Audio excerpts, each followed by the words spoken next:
Hello,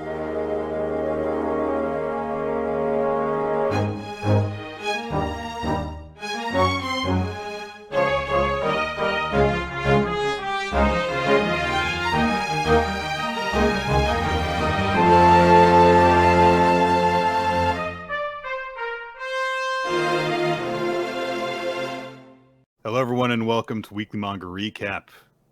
It's April the 16th of 2025. There's nothing special about that date. I don't know why I said it like that, but it's time for manga. It's post-tax day. Isn't that an important day for you financial types? I guess so. In my specific line of work, there's not really a lot of emphasis on that. I remember when I started working at my current job, for those of you who don't pay attention to a lot of our small talk, I work in an accounting department. But I remember at a certain point, like asking, like, you know, is the end of the year important for us? Is tax season important for us? And then being told, like, no, don't worry They're like, don't give a shit about it, basically. about that. Do at the end of the year about it. Yeah. Always good when we start with an internet hiccup. All right. Oh yeah, great. So we have a manga to talk about today, Nick. We're going to talk about this very quickly because this is only like 7 chapters long. This is a quote-unquote continuation of the JoJo's Bizarre Pokemon Adventure. Let's call it. We took a detour, and then it turns out the detour was into a cul-de-sac, so we turned right back around. And left it very, very quickly. You very quickly were like, "Oh, there's a dead end." Okay, all right, we'll just. Yeah, there's not a lot here. The Lives of Eccentrics is a quote-unquote series by Hirohiko Araki, the, of course, creator of JoJo's Bizarre Adventure. More accurately put, it's a collection of short little stories that are, let's say, inspired by or versions of a certain version of history, the stories of historical figures, most of whom were very bizarre in some way, hence the Lives of Eccentrics. But there's one story that's 2 chapters long. The rest of them are 1 chapter each. They were published over the course of like 15 years. From 1989 to 2003, and then after that they were just kind of all, you know, like published together in 1 volume because there were enough of them to publish a work, and so why not, here, have this, and we'll call it a thing, even though it was really just like a bunch of different random things that Araki wrote and in some cases illustrated, and that's it. That is ultimately it. So I want to pull back a little bit, I guess, here and say, if somebody were going to do something like this, I think it should be Araki, because he deeply seems to appreciate parts of humanity and sort of the mythos they can create. It's honestly something that I'm like, I wonder if he tried really hard to figure out a way to work Ty Cobb into JoJo Part 8, and he's like, I can't fucking do it. It's in Japan. It takes place like 60 years after he died. Fuck it. I'm just gonna write a little short story about him or something like that. And similar things to that, like just like, can I find a place to put Typhoid Mary? Can I find a place to put, you know, the lady with the fucking gun house, the Westminster house? Like, not really, but I think they're interesting, so I kind of want to tell like a crazy, weird, you know, Araki style story about them. And it's kind of one of those things where the subject matter of the stories, and in particular the way that all these different people are come across, if it weren't Araki doing this, I would kind of be offended on their behalf in a lot of cases. I did do a little bit of research on some of the figures that I was less familiar with, and determined, like, oh yes, there are all these different stories about them that come from like biased sources. You know, like Ty Cobb in particular. After he retired, there was this like book about him that was unauthorized that had a whole bunch of stuff about him that, you know, really like portrayed him to be this awful guy. And most people agree that that's because the person who wrote that book, Ty Cobb, was like, no, I will not let you interview me for this. And so the guy was like, well, fuck you then, and made up a bunch of shit about him.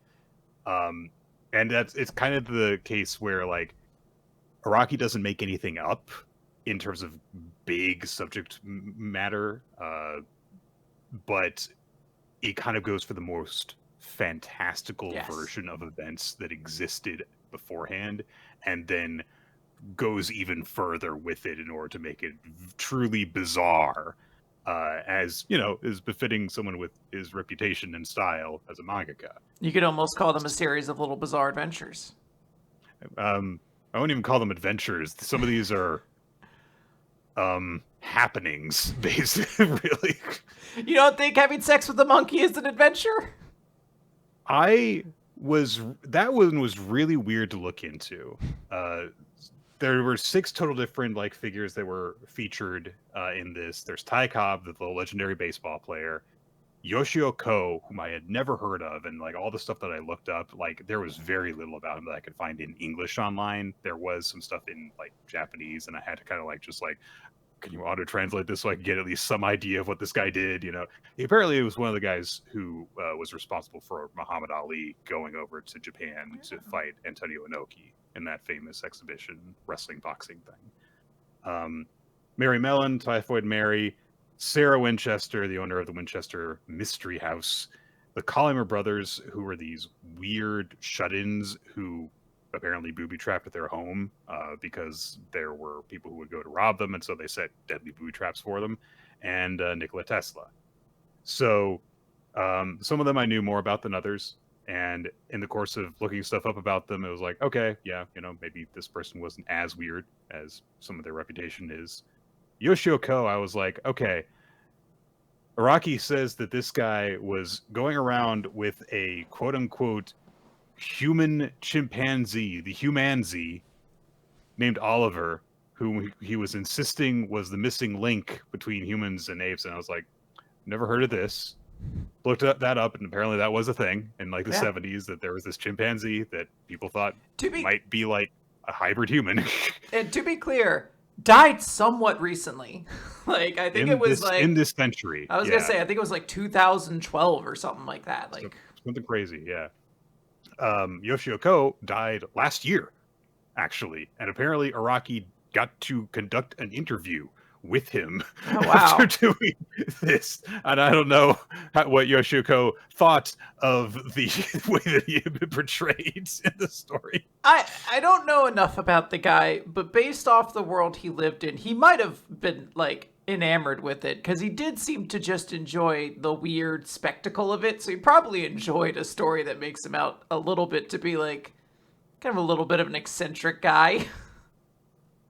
And in terms of just the things that happen in the manga, just purely on the face of if you look at the synopsis, this is going to be the thing that really stands out. Is Yoshio Ko brought Oliver the humanzee. He was just a chimpanzee that kind of looked kind of humanoid and tended to walk around on hind legs a lot, and was like, we're going to see if anyone wants to have sex with this ape and have its child.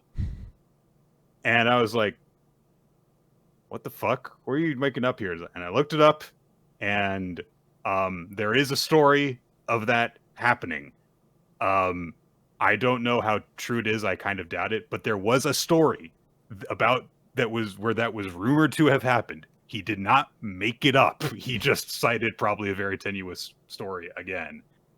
And yeah, if the point of it was just look at how weird, we are, it's yeah, you succeeded. There are some weird people there have been throughout history. Absolutely. But Araki, I don't know why you need to do all that weird sex stuff with Typhoid Mary and the baby. That was weird. Why'd you draw it that way, man? There is a lot to this that you just kind of look at and you're like, I don't quite understand.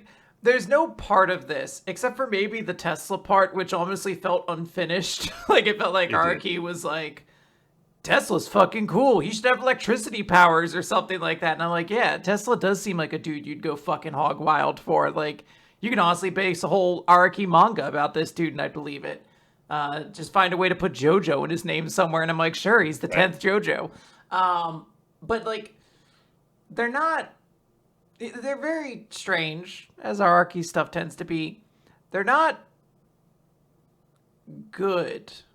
I don't know. Not very compelling. Yeah. Yeah, I don't know if any of these stories really made me like super invested in checking out more about these figures, even though, again, I know some of these stuff are kind of like exaggerated and a little over the top, but like I am thankful for his Ty Cobb story because I went in and I was like, I know a little bit about Ty Cobb. And then I got to see it and I was like, they didn't bring up what a massive racist he was. So I like went online, looked it up. Not true. Actually, he supported African American black players entering the baseball league, and all the stories about him being a massive racist were part of that sort of malicious rumor cycle you talked about before that was trying to kind of discredit him. So I appreciate that. There's nothing about that in the story. The story is about how he like tried to like kneecap players with swords in his shoes and shit like that. And you're like, all right, dog, whatever. Yeah, I mean, it does kind of make the case of like, if there were a full series of these, I could see the appeal of it in terms of like, here is like my manga version of like Ripley's Believe It or Not. Yes. These outlandish things that are maybe just a little bit exaggerated or missing some context in order to, you know, sell this fantastical version of events better. And you could just kind of like do like a series of them like that. But as it stands, I mean, it's like, yeah, you know, this was just something that Araki kind of like did every now and then because he was like, this is a weird person in history. I'll do a quick manga about them and I'll get my assistant to do the art. Except for the one with the baby, I'm going to draw that in the weirdest way possible. And he did. Nick, do you want to go to a Ripley's Believe It or Not? It looks like there's still one in Ocean City. I've been to multiple Ripley's Believe It or Not museums, yes. Oh, I guess there would be a lot in Florida. This was like a boardwalk beach thing. There was one in like St. Augustine, I want to say, that I went to. It looks like it might still be there. I'm seeing it there. The one I went to was in Atlantic City, and I believe that one has to be gone. There's nothing on the boardwalk in Atlantic City anymore except for like 7 identical beach stores that all sell like, you know, Homer Simpson with a pot leaf t-shirts and stuff like that. I used to have a Ripley's Believe It or Not book. I don't know if I got rid of it at some point or not. But I used to be, you know, very into like, ooh, weird factoids and stuff like that. Nowadays, I do kind of look at it in a slightly different light of, this seems like I might have been propagating stereotypes in a harmful way. What? In my history? Never. What? Talking about shrunken heads just as if it was fact? What? There's nothing wrong with that. Come on. But what about the room where, like, if you close your eyes, the colors change on the walls, and, like, if you go down a hallway, it gets smaller, and you're like, I can't fit into here, but you can, because it's all about perspective. It's all about perspective. Yeah. I don't have anything else to say about this manga. There's so little to it. It was one manga. None of the stories are connected to each other. You intentionally picked this one because it was short. We could get through it very quickly. We got through it very quickly. I don't think I'll think about this story too often going forward. It's a thing that's there. I kind of started to flip through pages after a while because I'm just like, this isn't very interesting. It's kind of just a lot of nonsense. Yeah. I mean, for the very few series that we've covered so far this year, this is a front runner for one of the worst. So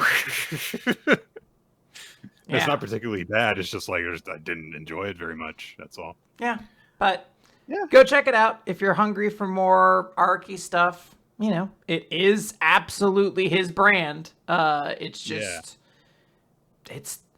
Usually I could put up with this shit when there's a cool stand involved, but when there's not, I'm like, actually, your writing is sometimes quite exhausting to have to follow.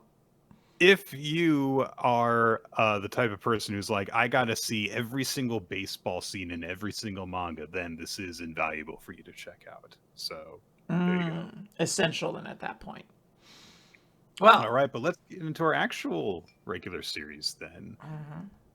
Let's begin with Ichi the Witch, its 30th hunt, Future Foretold, featuring a very cute color page with Princess Richiya surrounded by like these figurines of all the characters that we've kind of come to know in the manga, at least all the magical ones. Now, interestingly, is that the color design that you imagined for the magic hiding inside of Bakugami? No, definitely not. I did not envision them as a drow. Yeah, but when I saw that, I was like, huh.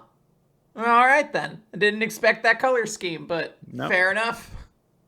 They seemed maybe a purple or a tan type person to me. Not that. No. All right. Ichi and oh gosh, I keep on forgetting his name because it's weird. Punchy guy. Go Shudaku? No. Gokuragami? Is that it? No. Hang on. Gokuraku. Why can I not? We keep forgetting it. It's so easy. It's Goku and Raku. It's Goku and Raku from Nisekoi. The two characters. Okay. You just blend those two characters together, and it basically creates that guy. From those very similar worlds, absolutely. Yep. Gokuraku. Ichi and Gokuraku are riding around on ice sharks while Ichi screams into a megaphone, "Bakugami's a big dumb, he sucks," which is very, very, very, very, very potent insulting. And to back them up, Komugi has her own megaphone, and she's like, "Oh, the criminals are over there. Go over there, guys, and catch them." But she's also very nervous about it, because of course she is. The magic inside of Lord Bakugami can hear stuff going on. It's like, what the hell is happening here? Don't they know I'm trying to have an imaginary conversation with Lord World Hater? They're very offended by this interruption.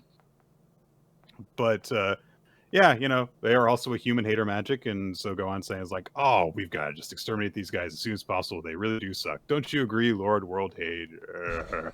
And the very Descaros is very scary. Golconda is sticking its head inside of Bakugami, and is also parallel to the ground to be even creepier. Grabs the magic and tries to kind of like shove him out of Bakugami and doesn't succeed, and immediately stops looking creepy and starts looking silly because it's like, oh, what do I do? What do I do? And instead sticks its head through the wall, seemingly reports back to Descaros, who's like, what? The real one's inside and it can't go through walls? All right, fine then. And she takes her sword and just like, all right, here we go. Very cleanly cuts the body in half. All right, there it is. I do love how it works. And also, it's not really shown, but it's kind of terrifying how whatever it is, Gongu Dara or whatever, the owl spell moves. Like, it moves like a horror movie monster. Like, it's just like, hey, what's up? Whoosh! And it's like choke slamming you against a wall, basically. It's terrifying. Golconda. So, Descaros is like, I knew something was up here. So she's like, all right, here we go. Interrogation time. But before she could proceed to that, the magic says, why can I smell Lord World Hater on you, human? Oh, you got close to them. Why did you get to be close to them? And Descaros is like, all right, this guy's gross. Immediately, I have drawn all the conclusions I need to about this person, and she makes a wonderful face of disgust.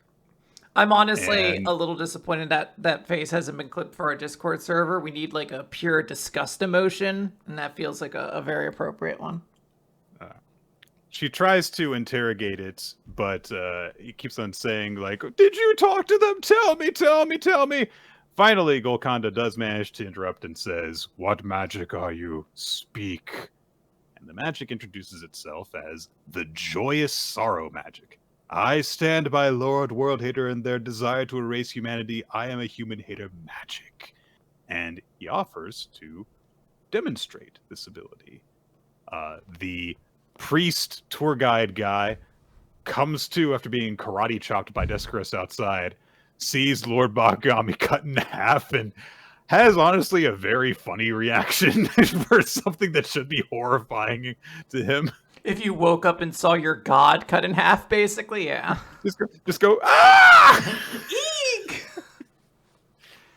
The Joyous Sorrow magic says, Dreamer, awaken. To you I return your sorrow.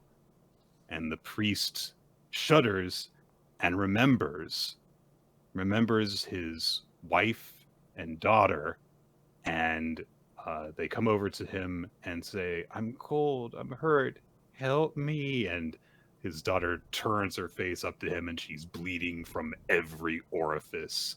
And it's probably for this reason that he had such a silly reaction to Bakugami being cut in half, because this reaction's not silly. He Yeah. screams in horror, clutches his head, and he remembers that the two of them died. They died of sickness and starvation.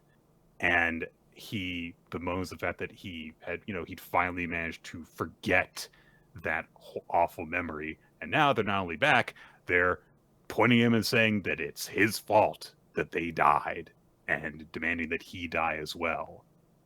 And we see in reality that he is acting on this. He takes out like a penknife of some kind and goes to just stab himself right in the jugular. Fortunately, Gokuraku sees this and comes flying in to grab it and stop him. And Descartes acts to cast a magic to knock him out, literally, with knock knock. It's called knock knock. That's adorable. Oh, I read it as no knock, and that makes more sense as knock knock. Who's there? Bakugami. Bakugami who? He can't speak right now. He's cut in half. I about a year ago, so my wife's nieces, they're my nieces, but through her relation, they started learning about jokes, but they're like 4 now. Yeah. So part of it hasn't quite clicked in yet. So I was kind of like listening on the couch while she's doing a call with them, and they try and tell a knock knock joke with her, and she's like, "Okay, yeah, who's there?" And they say, "Interrupting cow." All right, interrupting cow who? Like 3 seconds go by. Moo. It's the funniest version of that joke that I have ever heard. It really is. It's honestly the only way you should do it, because the punchline's so obvious.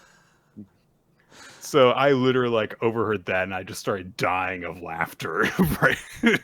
That's so yeah. That joke sucks, but apparently if you give it to 3-year-olds, it's hilarious again. So I wonder what they could do with the chicken crossing the road. That feels like it's in need of some revitalization. Yeah, need young minds and their boundless imagination to come up with a better punchline. Do kids still know all the old jokes? Like back in the day, there used to be books, but I assume now you could just type funny jokes on internet and hopefully not get too many pornography ads, and instead you just get I don't know, some shitty blog from 2011 that's just here's 400,000 jokes. I mean, kids, if they're into something, it makes a great present to give them. I've got my cousin's youngest son got a book of riddles because he's really into riddles. So I'm giving him a book of riddles. So yeah, you don't really need that anymore. But if you want to have a very, no interruptions, no distractions thing to just, help them to explore that, interest that they have, then, a book that has a collection of those things is still very valuable in that case. Anyway, so the priest guy is not dead because he's been stopped from stabbing himself in despair. And the joyous sorrow magic greets Gokuraku, and who demands to know what he just did. And he says, "I absorb human sadness and then return it to them, concentrated many times over. I gave merely a fragment back to that one, but as you saw, those who get their sadness back go mad. They rage and wail in agony, wishing for death." And he celebrates and brags about all the people who thought that they had been cured of their sadness, and he says that they're all slow and mean and stupid, and says, "I'm going to give all the sadness back that I've been storing for a decade on the day of the ceremony all at once. There will be pandemonium and despair. They'll cry their eyes out as they try to kill themselves and anyone else they see." Including a baby! Nick! They're gonna kill babies! That's fucked I don't know if up! that... Yeah, that baby might deserve it, though. Whoa! So, okay, what did the baby do? That's the thing, is that now that it's here, we have to suspect that the baby is potentially guilty of something. Tax fraud. You can kind of see it in the eyes there. It's considering the panel where... I can tell you've never filed your taxes before, have you, baby? That's right. You've never even once considered tax day and its ramifications. You're sitting there just thinking, like, how can I get away without any withholding? Oh, boy. The Joyous Sorrow magic celebrates that there's going to be, blood everywhere, and he says there's going to be a parade of human cannibalism and death, and I will dedicate all of it to Lord World Hater. And Eskar says, okay, well, we're going to acquire you first. So. But she has Golconda demand to know what the Joyous Sorrow's magic is, and he says, it's simple. Take the 10 years of sadness I've absorbed and bear it. All of it. One human. And I have the right to choose my challenger. And he chooses Richiya Kagami. Well, he doesn't actually choose her. He threatens to choose her. And kind of looks at Gokuraku with a mocking smile. But so it's not confirmed yet, I suppose. But yeah, well, that seems bad, doesn't it? I mean, everything about it seems real bad. We know that even if Richiya isn't the one chosen, that Richiya will be like in extreme danger of like hurting herself or others once the powers go away. So there is just an immense amount of danger. I do like the idea that it's like, okay, take all this. You got to have a big, like I could take all the sadness and pain kind of moment. But the wrinkle in this system is that they're going to pick the person. And they're probably not going to pick someone we want. Maybe someone can, like, shit talk them into picking them. Kind of doesn't look like it's the smartest magic in the world. But, like, it's still going to be a pretty risky situation no matter how things go. By the rules of the world, Richiya, of course, is a woman and could potentially, actually possess this magic, yes. So that could be the end result of all of this. I mean, we'll see. It makes sense. I honestly, this is one thing I keep thinking about a lot is we had that moment of like exploring what the inside of Ichi's mind looked like. And I was like, yeah, we got all of our little mascot creatures and all that. If Ichi catches this, what does this motherfucker look like in his world? Yeah. And I've always, like, I just keep thinking of that, and I'm like, is this a magic they are going to try to find some way to, like, make a practical thing, or are they going to find ways to kind of, like, cordon these things off so that others can use it, but not our main characters or something like that, you know? Sure. It would be interesting to see if, like, yeah, Richiya is just, like, obtains this magic, and also she's part of the party, along with Gokuraku.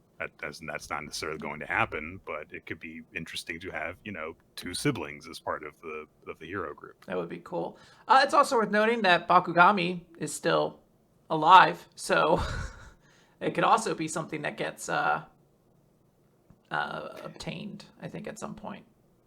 It could be, assuming it's real.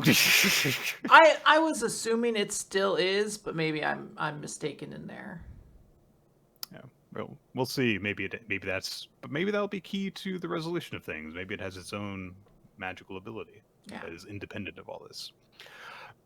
Blue Box, chapter 192. I am indebted to you. Taiki is having a badminton match with Yusa and with Haruto specifically, Haruto Yusa, and he has a bit of a hard time. Haruto is pushing him, and although Taiki does win in straight sets, he notes that it's a bit harder than it was before. Like my margin for error has shrunk. Haruto walks off and is just like, I still can't beat him, Hyodo. What the fuck? Worth noting, he loses on like an out too, which I think wasn't that the way Taiki also lost his first big match against Haru. Haru, yeah. So. As he leaves the court, he comes across Hina, and Hina's friend Nina, and Hina is like immediately. Eerie Gray is right in the chat. She is going to pop in with Nina any second now. Hina squares up when Haruto just approaches her and looks at just like, you want to fight?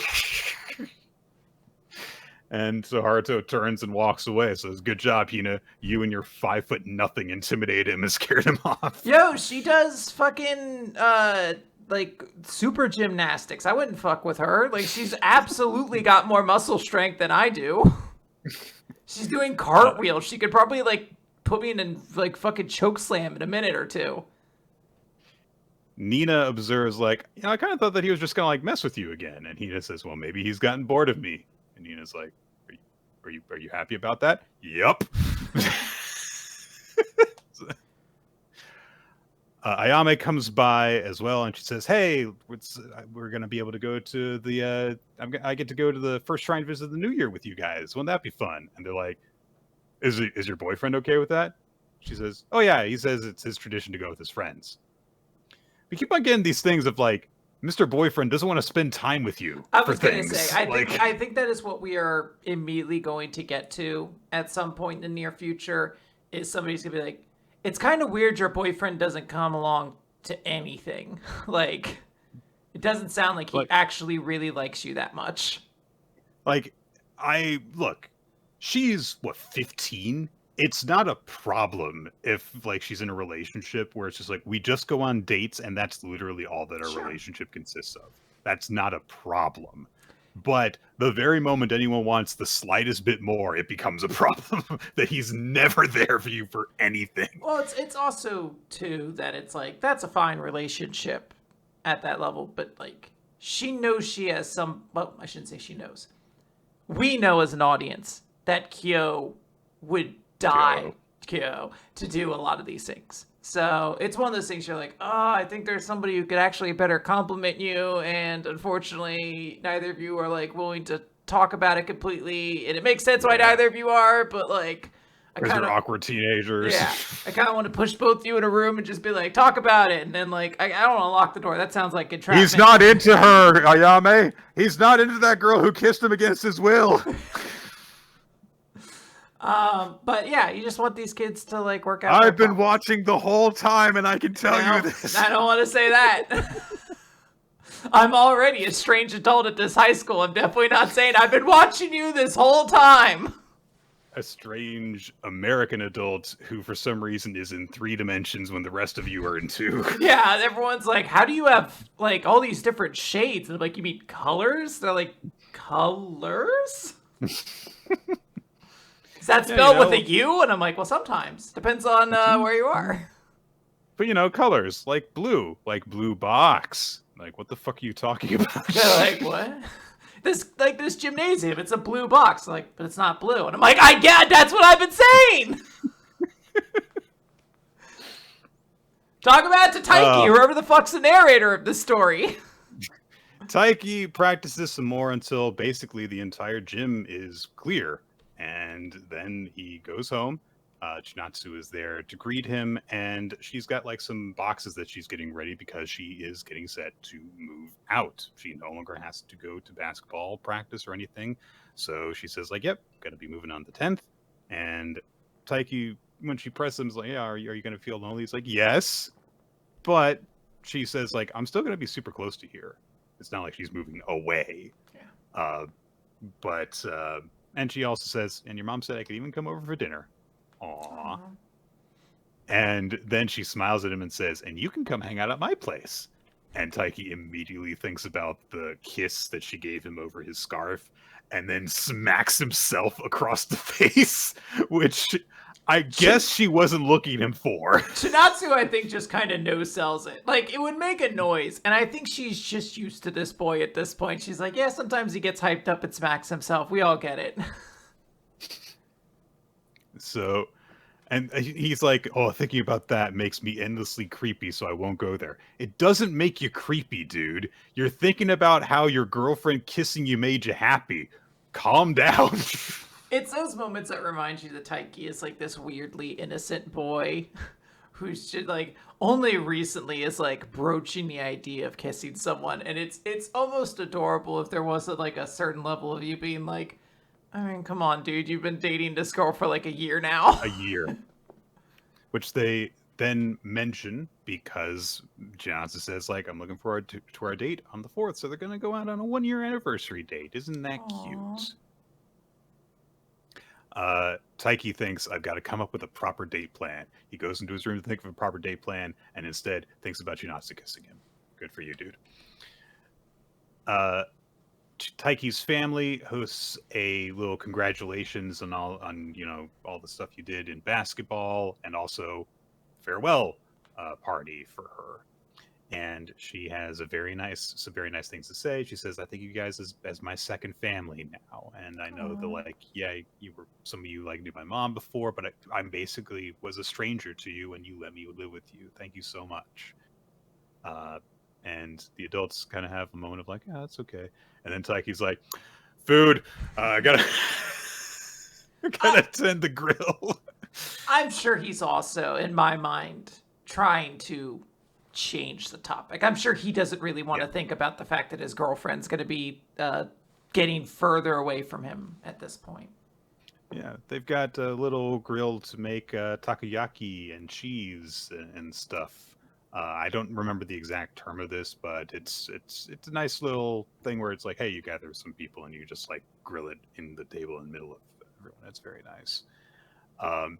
Immediately, Chinatsu uses the sauce to decorate one of the takoyaki to look like a basketball. I died on that because I almost thought she was going to decorate each ball like that and like give them out. And I was like, this is some dedication, girl, but you don't need this gimmick anymore. You're not playing it anymore. It's mine. That's a lot of sauce per ball. I have to do the lines on each one too.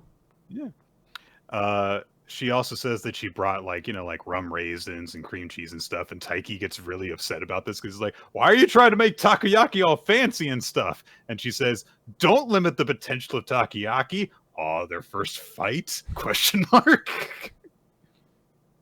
But everyone they also do like actually like exchange food, and they're like, okay, it's good and it's hot, but I think it's better this way and stuff. And they just kind of celebrate together. We get a montage of them eating together. Taiki's grandpa being like, everyone drink with me, because that's been like his main characteristic throughout this series, is just wanting someone to drink with him. They like have also a thing where like they're ranking like what the best types of takoyaki are, and then Chinatsu comes out with presents, goodbye presents to thank the family for everything. So she got a coat for Taiki's grandpa, a glasses case for his dad, and a hand massager for his mom. Isn't that sweet? That is actually a very sweet one. And towards the end of it, Taiki literally just falls over unconscious at the table, mostly because he, like, ate a lot. And Chinatsu says, I actually had more I wanted to say earlier. If I had gone abroad with my parents 2 years ago, I probably would have had some pretty big regrets because of it. But because I lived with your family instead, I've gotten to enjoy a time free of worries, and I got to wrap up my high school basketball career without having any regrets. And she bows to them and says, thank you so much. I'm so indebted to you. Taiki's mom says, hey, you don't have any debt to us. We enjoyed having you here too. And they say, we also learned a lot from you because you're very dedicated, you're very studious, you're very sincere. Best of luck in your future. And it's very sweet. And Chinatsu says, okay, I'll probably, come by again soon. So they're like, let's hold some more parties together and stuff. And then they wake up Taiki, who turns over and sees that there is a really, really big bundle that Chinatsu has left for him. And so he unwraps it, and it's this... God, this must be like the size of a dog, like this stuffed deer. And of course, the character for deer is the same as the character in Chinatsu's name. And so she has a little note with it that says, think of this as my stand-in, which is super cute. This honestly brings back some nostalgic memories for me. My relationship with Nicole was long distance for several years. and we definitely needed to have surrogates for each other during that time when we were not near each other. I like how Ty keeps main reaction, however, as he's trying to it's just this thing's really big, though. He immediately hugs it. He hugs it, but he's also like, this thing's big. Wow. Yeah, he's very impressed by it. It's adorable. This is a cute chapter. I honestly, I was like a little surprised at the little detail where they're like, Taiki's mom's like, oh yeah, I watched the last game that you had with your mom. And I'm like, oh, I kind of would like to see that a little bit. But, fair enough. Not enough time to, it kind of interrupted flow. We got that one moment with Taiki's mom, and it was over top of Taiki's, underwhelming Nationals performance. So it was like, okay, I guess there really wasn't, a place to spot that in exactly, because you didn't want to take away from the tension of, every game is Shinatsu's last. But I honestly really want to see more of just, Taiki and Shinatsu's moms being, good friends. Yeah. It's it is a framing device for the rest of the series that has followed, and we have really not seen a lot of how they interact with each other. I'm still actually not sure. Does her mom know that Shinatsu and Taiki are dating? I know Taiki's mom knows, but not as far as we know. I was gonna say that would be a wild thing if everyone was like, all right, so everyone else knows, including her dad. The mom doesn't really need to know, right? Just hasn't been a detail that's come up. Yeah. But it's time for Chainsaw Man. Chapter 200, Toxic Couple. We begin with a sunrise. Sorry, it's a sunset. And Asa points her finger at the sunset and goes, bang. And Denji asks, why are you doing that? And she says, I'm shooting the sunset because I hate getting sunburned. Fair enough. I understand that. If I could obliterate the sun in a way that didn't spell our own doom, I probably would too. Denji grabbed some food at the convenience store, and Asa accused him of stealing it. And he says, no, I did not. I found it with I bought it with a wallet I found on a dead body. Not stealing. She is still grossed out by this, so Denji says, all right, then don't eat it. She starts eating it. Convenience store food is full of toxic additives. Well, then don't eat it. I can eat it because I'm a toxic woman now. Here's the thing. We have seen so many iterations of teenage girls in Shonen Jump over the years. We have seen all manner of archetypes. We have never seen the not like the other girl as much as we have nailed it with Asa. She is I love that she's like, this is full of additives, but I can eat it because I'm a toxic person now. You're like, girl, you have so many other things going on and you're still finding a way to kind of be dramatic about this. Fuck, dude. Teenagers are wild. And Denji says that she's cool after she says it. These two are meant to be. Yeah. These two dorks. Asa eats for a little bit, and then she says, Denji, you were right. I should only do fun things. I don't have to think about the unpleasant things. And Denji, to his credit, says, did I say that? Yes, you did! He's really mad at him. And she says that she used to be always, be preoccupied with awful thoughts when, she was in class, when she was in the bath, before she falls asleep. And she says, I was always pissed off at everyone because they got to live normal lives while I was going through hell. Turns out they were just trying not to think about it. And she manages to finish up that thought and then finish her food. And as soon as it's down, Yoru takes over for Asa.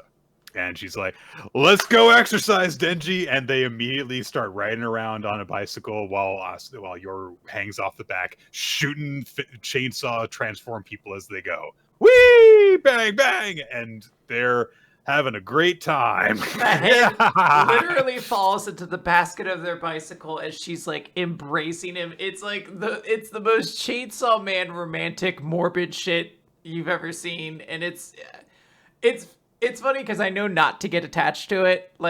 You can't fool me 6 times, Chainsaw Man. I know this isn't going to end well for these two. And of course, as they're riding along, they come across the fake Saw Man. And they aren't really disturbed by this very much because they've been seeing, basically fake chainsaw men this entire time. That you're just like, oh, that one's looks like a big shot. And so I was like, Yora's like, I'm gonna shoot its head off. She goes bang. Fake Saw Man whips his cape around and bats the shot away. He seemingly cuts it in half because it impacts both buildings around him, and there's an explosion. This debris knocks them off the bike, and Fake Saw Man says, "Should Chainsaw Man be riding a bicycle with a girl?" And then she's like, "What the hell are you talking about?" "Should the solitary warrior from hell be flirting with a girl?" And then she says, "That's not my backstory, bub." He revs up, turns into Chainsaw Man, and starts to go fight Fake Saw Man. He tries to do the new Exorcist special, darts behind him, and is, successful. He cuts off Fake Saw Man's arm. Boom, there it goes. And Fake Saw Man is unperturbed by this. Got a bleeding stump for an arm. Looks at Denji and says, "Are you aware of the mistake you've made?" And that's our chapter. What a weird way to end it. This was chapter 200, by the way. What an interesting chapter 200. Although, to be fair, I don't know if this is considered... is this considered Chainsaw... I guess this is considered Chainsaw Man chapter 200, but is considered Chainsaw Man part 2 anything? Maybe Fujimoto's just it's not actually that significant a number when you consider the parts. I don't know. Yeah, I suppose so. Whatever. Honestly, I thought this was chapter 200 of the sequel series of Chainsaw Man Part 2. I forgot this is still technically under the same fucking, lineage of everything else Chainsaw Man when you're like, oh, wow, all the Makima stuff and shit like that's also in this? Wild. Chainsaw Man just covers a lot of ground. But yeah, not a particularly, flashy chapter or anything like that, although the moments with Asa are very sweet. Yeah, I agree. Let's see here. Well, it sounds like you just gave the sound of our next series, Nick. There, Dandadan is correct. Technically speaking, part 1 ended with chapter 97. Okay. So part 2 has actually lasted longer than part 1 at this point in terms of pure chapter count. That makes sense. Dandadan, yes. Yes, Dandadan chapter 190. Merging is what makes us strong. So we are still continuing the fight with Hase versus Okurun and Kinta. And it's not looking good for our heroes. They get kind of kicked back as Hase is, he's transformed. He's got the physical power advantage. And he's like, you guys better not underestimate me. You won't get away with this. You're supposed to be the bottom of the heap. And all right, Bakugo, calm down. Yeah. Okurun is like, Kento, we've become weaker. And Kenta says, "No, we haven't. No, we merged. We merged, and thus we are stronger." And he does a big attack that looks like it's actually going to hit, but instead we switch the perspective, and you see that the fist got blocked, and it just explodes from the attack. Thankfully, Kenta can bring it all back. He controls this, so he's says, "Hand, return." And Hase's like, dang it, I have to get up there. And Okurun even gets a bunker pile attack in there, shoots the little rocket boots at him. So Hase is very angry. He's like, how could you possibly do this? You're the dregs. But Okurun's like, hey, we're not actually really hurting this guy like this. And Kenta's like, what do you mean like this? He's like, could we get some stronger weapons? Not enough parts. Kenta's like, yeah, don't have enough parts. Like, well, isn't the face too detailed? Why don't you simplify the face and make more weapons out of that? And What? Kenta's response is, are you some kind of moron? If a robot's face lacks coolness, why would I want to pilot that? He's completely correct. Yes. Okurun says, this is hardly the time for that. And Kenta says, that's where you're wrong. It's the passion that's most important. It's because I have this passion that I am bestowed this power of inspiration. Passion, he screams and goes for a punch and then gets fucking air juggled into the sky. Just fucking baseball bat, but there was like a wall to the side, so they just shot straight up instead, basically.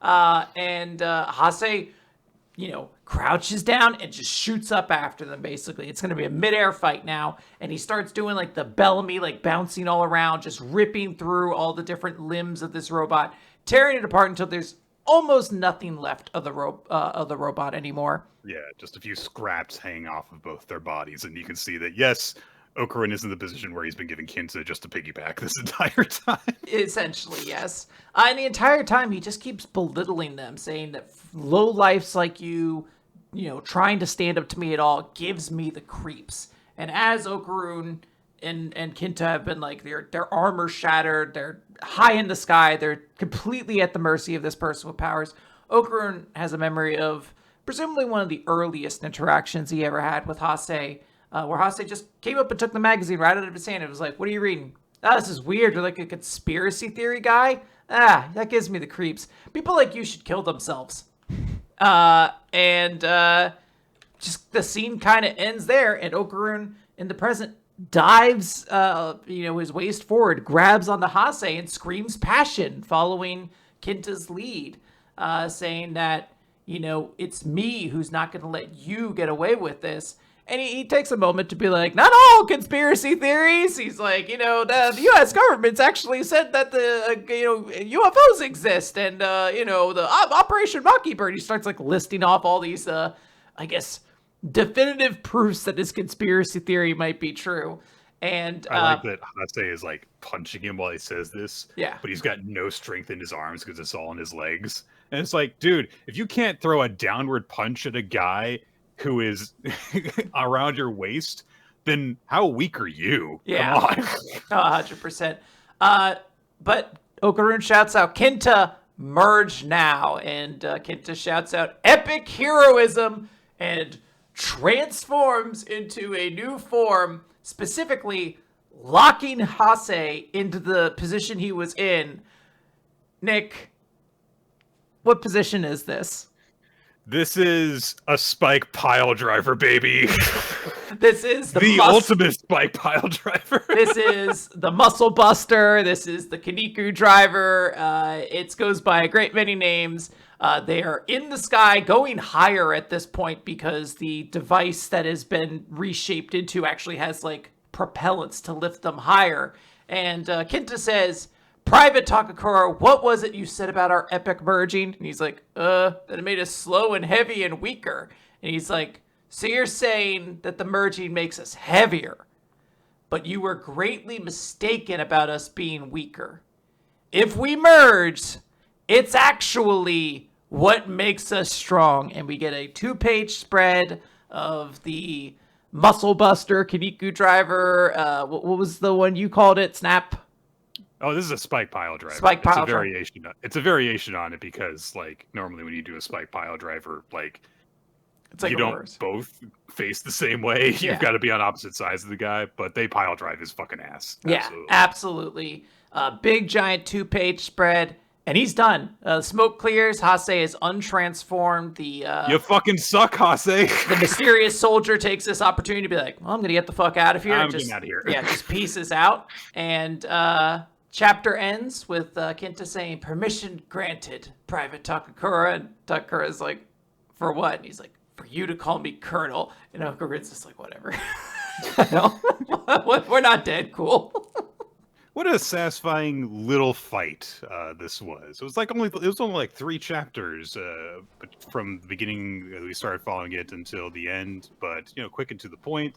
Had some nice art to it, and hey, we got to have Hase eat shit, which was very satisfying. So good stuff. This fight ruled. I honestly sometimes feel like the art of a battle manga is kind of like been lost a little bit of like fights in manga. Dandadan's one of the few series that's keeping it together. This is a fight I hope to see nominated at the end of the year so I could think about it again, because that like finale attack fucking rules. It's such a great 2-page spread, and I talked some shit about Kinta when we did our big review of it. He's warmed up. You know what? He's one of the gang. I love him. He can come over to my house. We'll have takoyaki or whatever the fuck. He's a cool kid. He's a nerd. He's a little weird, but he's a good guy. Yeah. And I guess that we'll see if we follow Momo's group in the next chapter. Or find out what Gigi's up to. Because if he didn't go along, then I'm like, is he here? Where is he?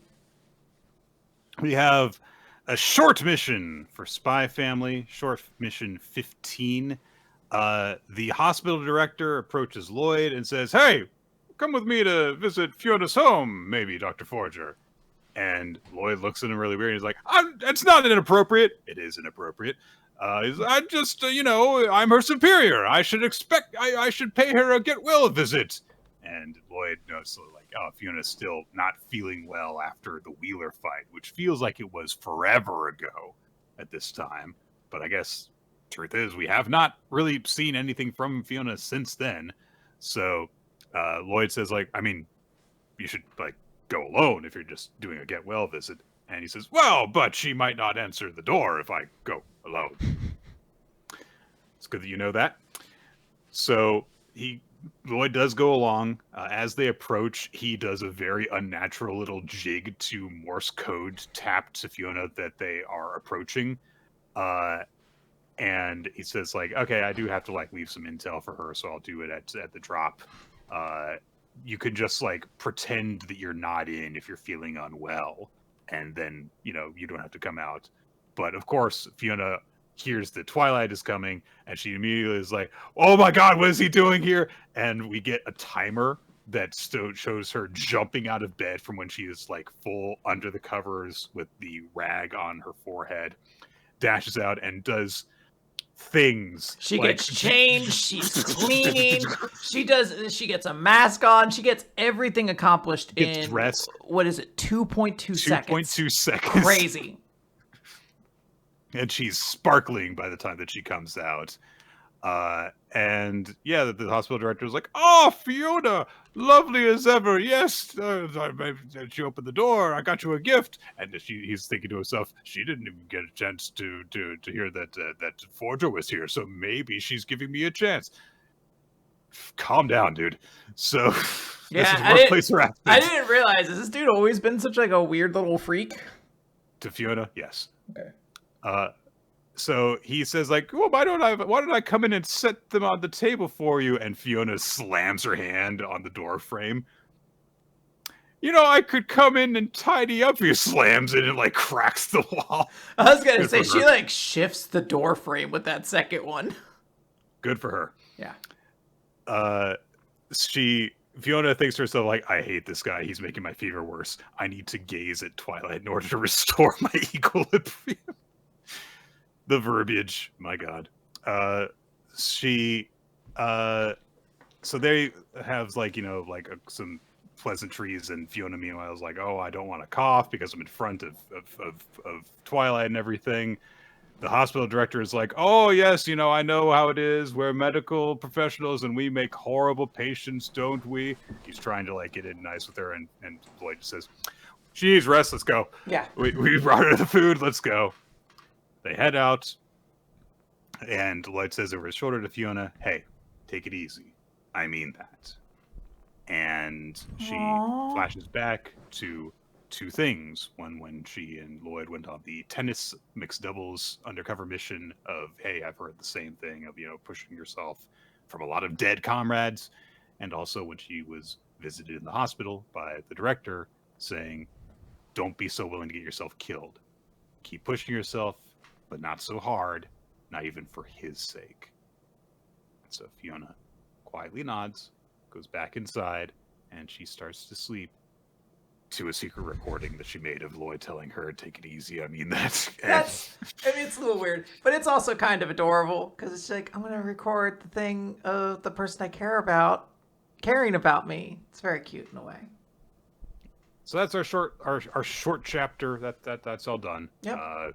Yeah.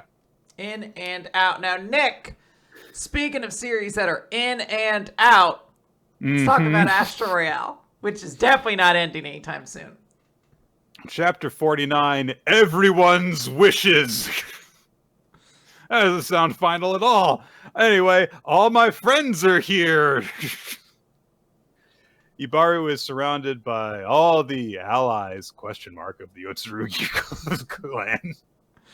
Some of them feel like they aren't. And they all look up at Tendo, who's gone even more ancient, eldritch, and monstrous. And Terasa says, is he a lot bigger than he was a minute ago? And Tendo says, violence is energy to my daybreak ore. It's the greatest feast.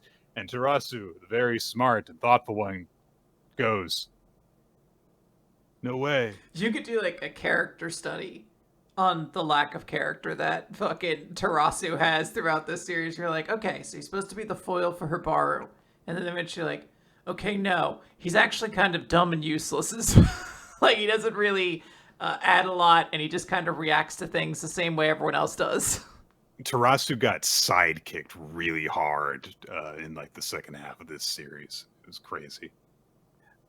So everyone, Ko and Terasu are like, man, how are we supposed to defeat a guy who feeds off of violence? And I guess the implication is meant to be like, oh, if we try and fight him, he'll just get stronger, Yeah. I suppose. But that's not really, explicitly stated. So Ibaru senses something, and he goes into his pocket and pulls out the Otsurugi group's daybreak ore. All right. And it's glowing. Well, what the how big are these pockets? That thing's bigger than his hand. It should be like it should be like a fucking baseball in his pocket. That's a Pokeball after it's been expanded. Yeah. Like I'm guessing that's the thing. He had the little middle ball and the Pokeball, and it's big now, yeah. God, how much did you want those when you were a kid? The kind that actually expanded. Yeah, like something that would get bigger and smaller. And they would split open properly when you threw them. Absolutely. Yeah. Because of course all the toys that they made really just kind of like broke open if you were lucky.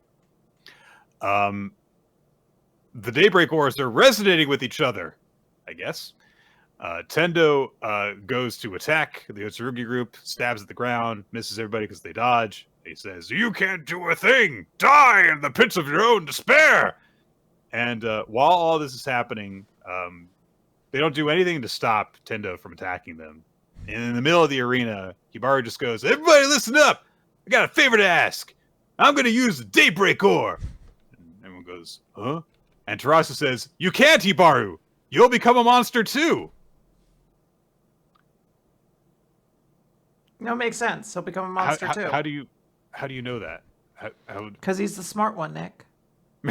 You're right. My mistake. So, Hibaru says, like, there's no other way.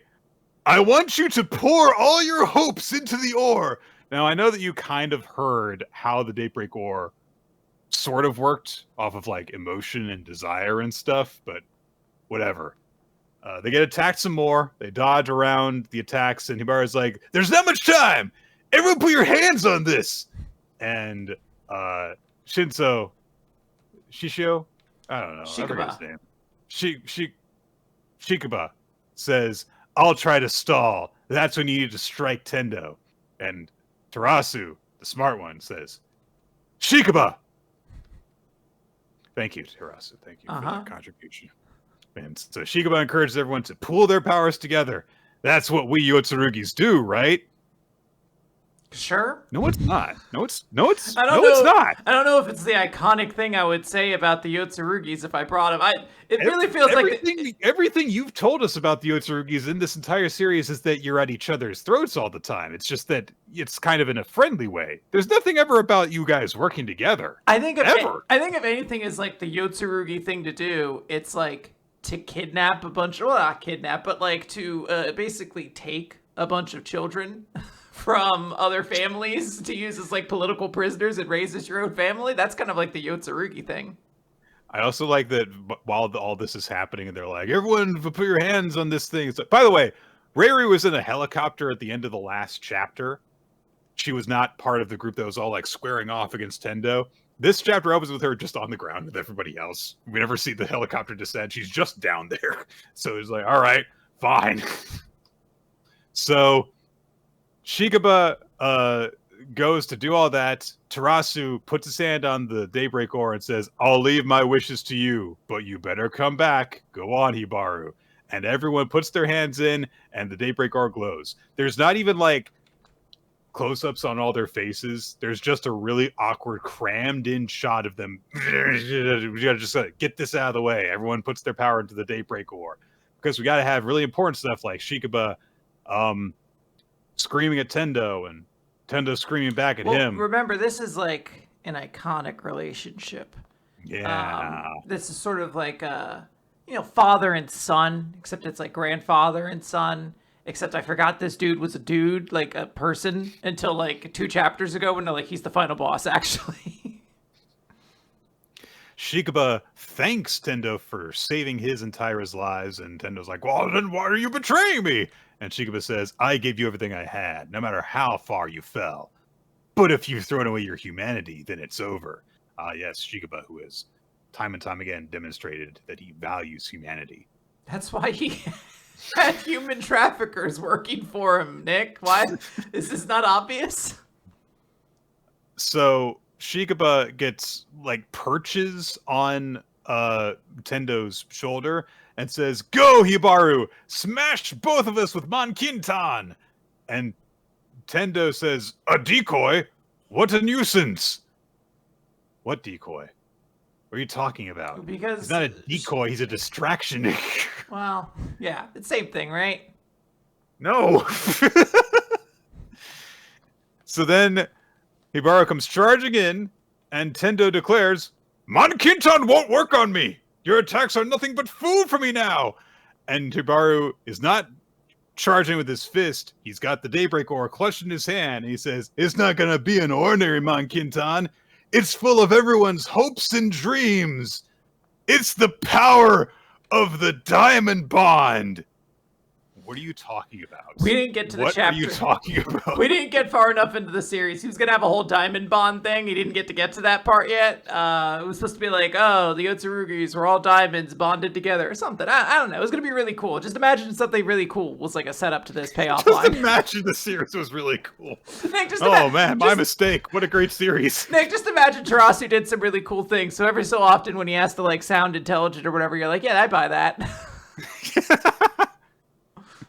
He was charging in, and we get barehanded Magnum Blast Astro Fist, and a huge aura of a fist punching punches Tendo, who goes Gah!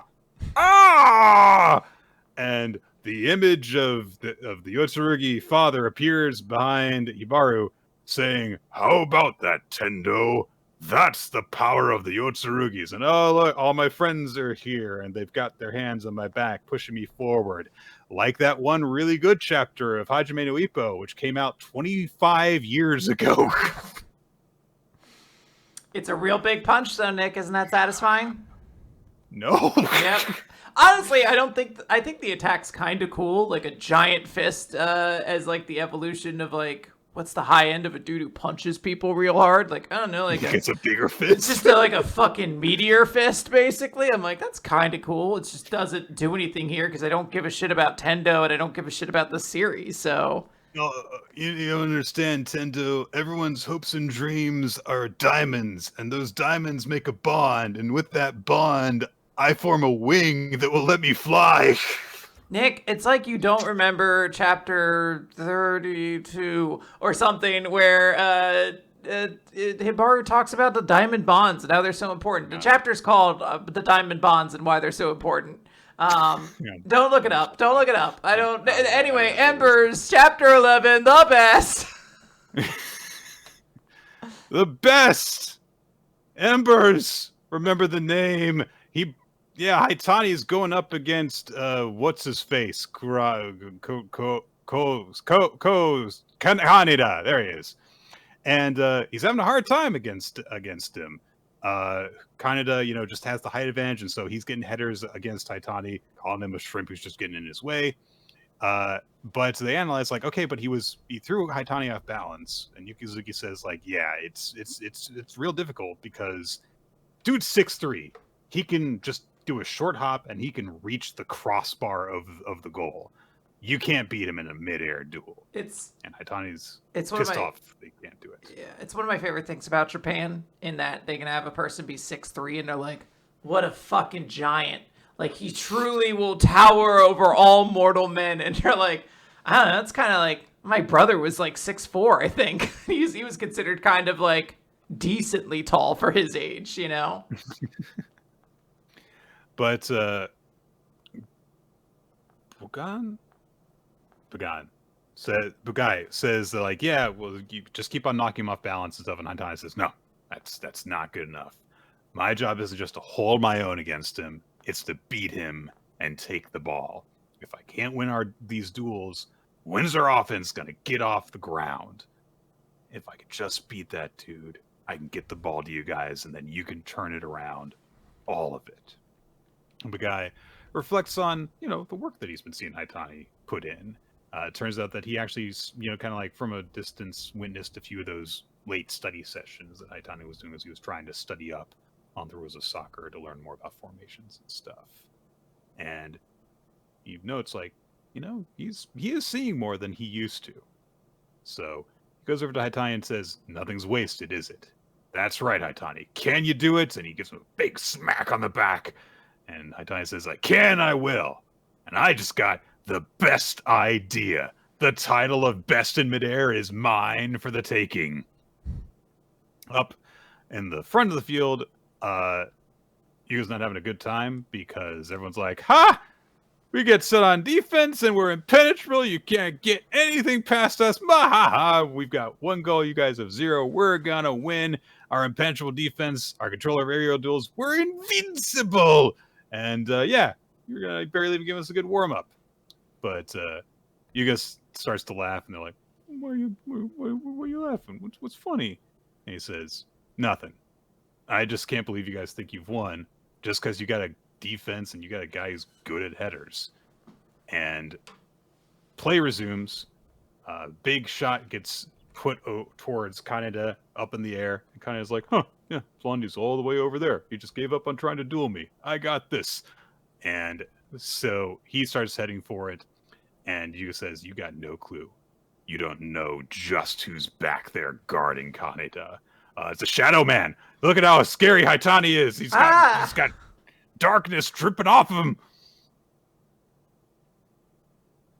It's terrifying. So, of course, and we were told, of course, like, if things were as simple as just the big guy wins, none of this would be so hard, especially against that monster. Oh, man. And we get a Can you imagine how cool soccer would be if every player was just like the Great Khali, just like some 7-foot fucking immobile fucking pillar that just like, boom, and it just kicks the ball really hard. It goes like forward. They're like, none of our players could chase, so we just kind of watch to see if it'll go into the net.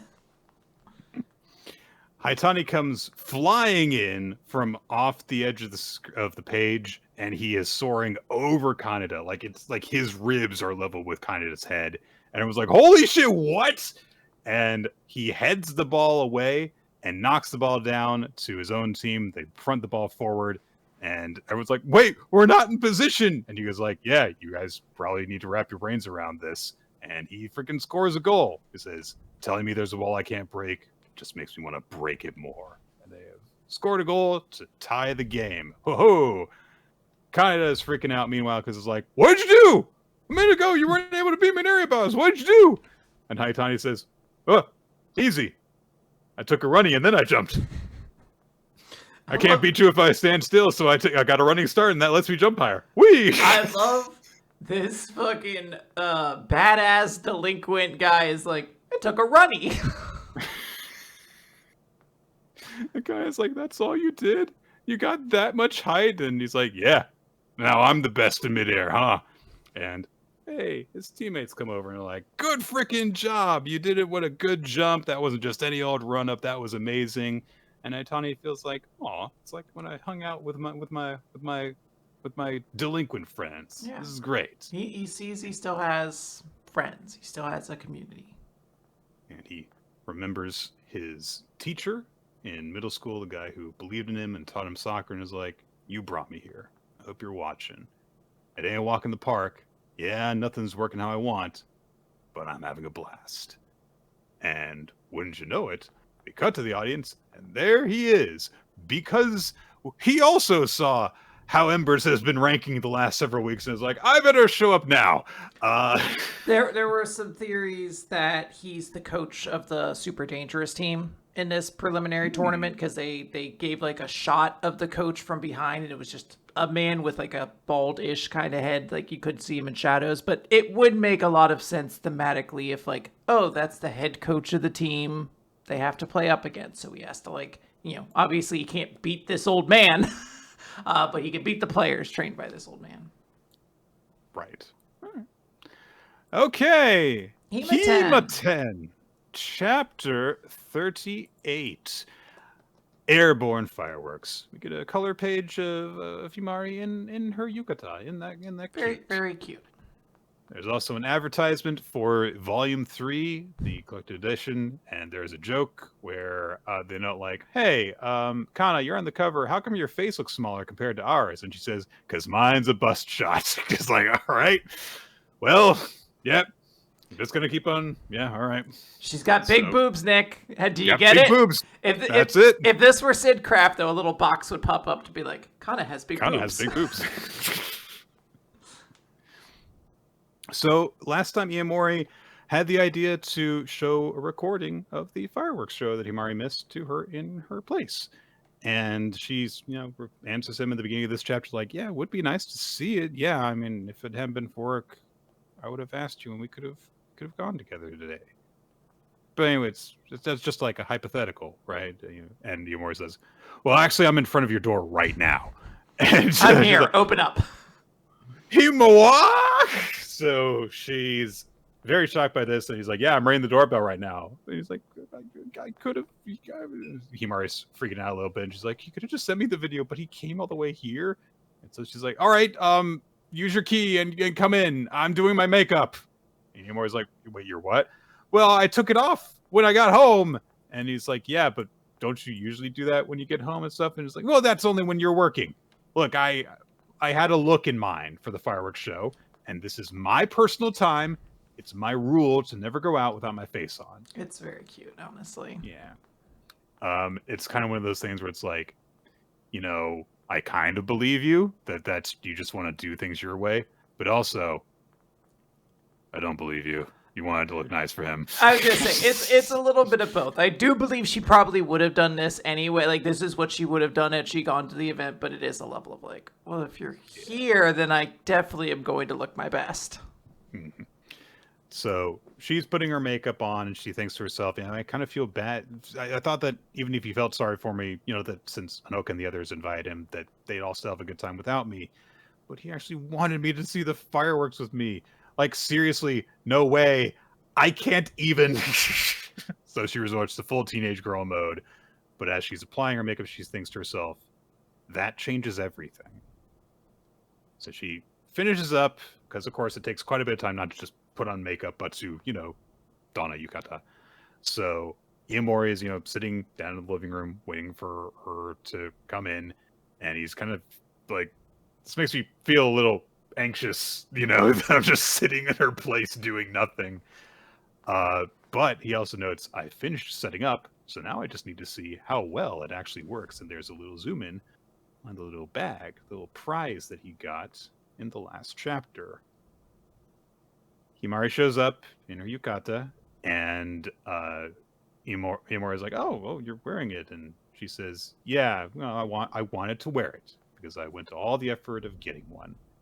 And, you're the person I would have worn it in front of anyway. And Iamori feels kind of bad because he's like, oh, so you were like looking forward to going to see the fireworks. And she's, yes, I was. Yes. Good. It's a step forward. Be honest. Yeah. Jesus. But Himari is like, kind of like, he didn't react very much. I mean, I guess he saw Hanoka in one earlier, so that's fine. I guess I'm just happy I got to wear it. And she kind of does a little, it looks kind of like she does a little twirl. Yeah, she does a little spin.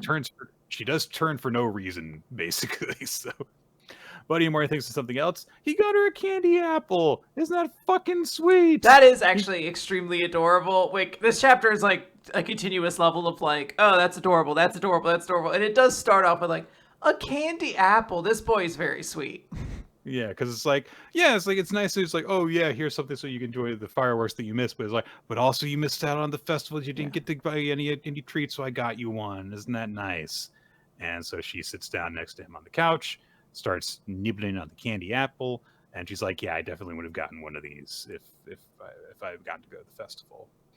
And Iyamori notes as she's sitting next to him, like, oh yeah, I thought that she was really feeling down, but she kind of seems more chipper than usual. It's all right, Iyamori, you dumb boy. It's okay. But he reaches into the bag and he says, yeah, would it be okay if I turned out the lights?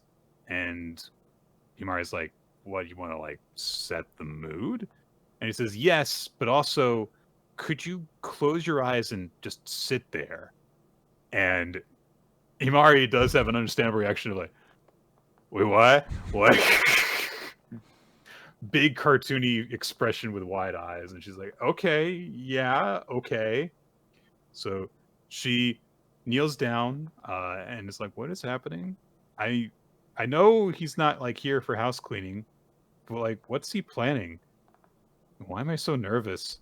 What is he going to do to me? Calm down a little bit, just a skosh.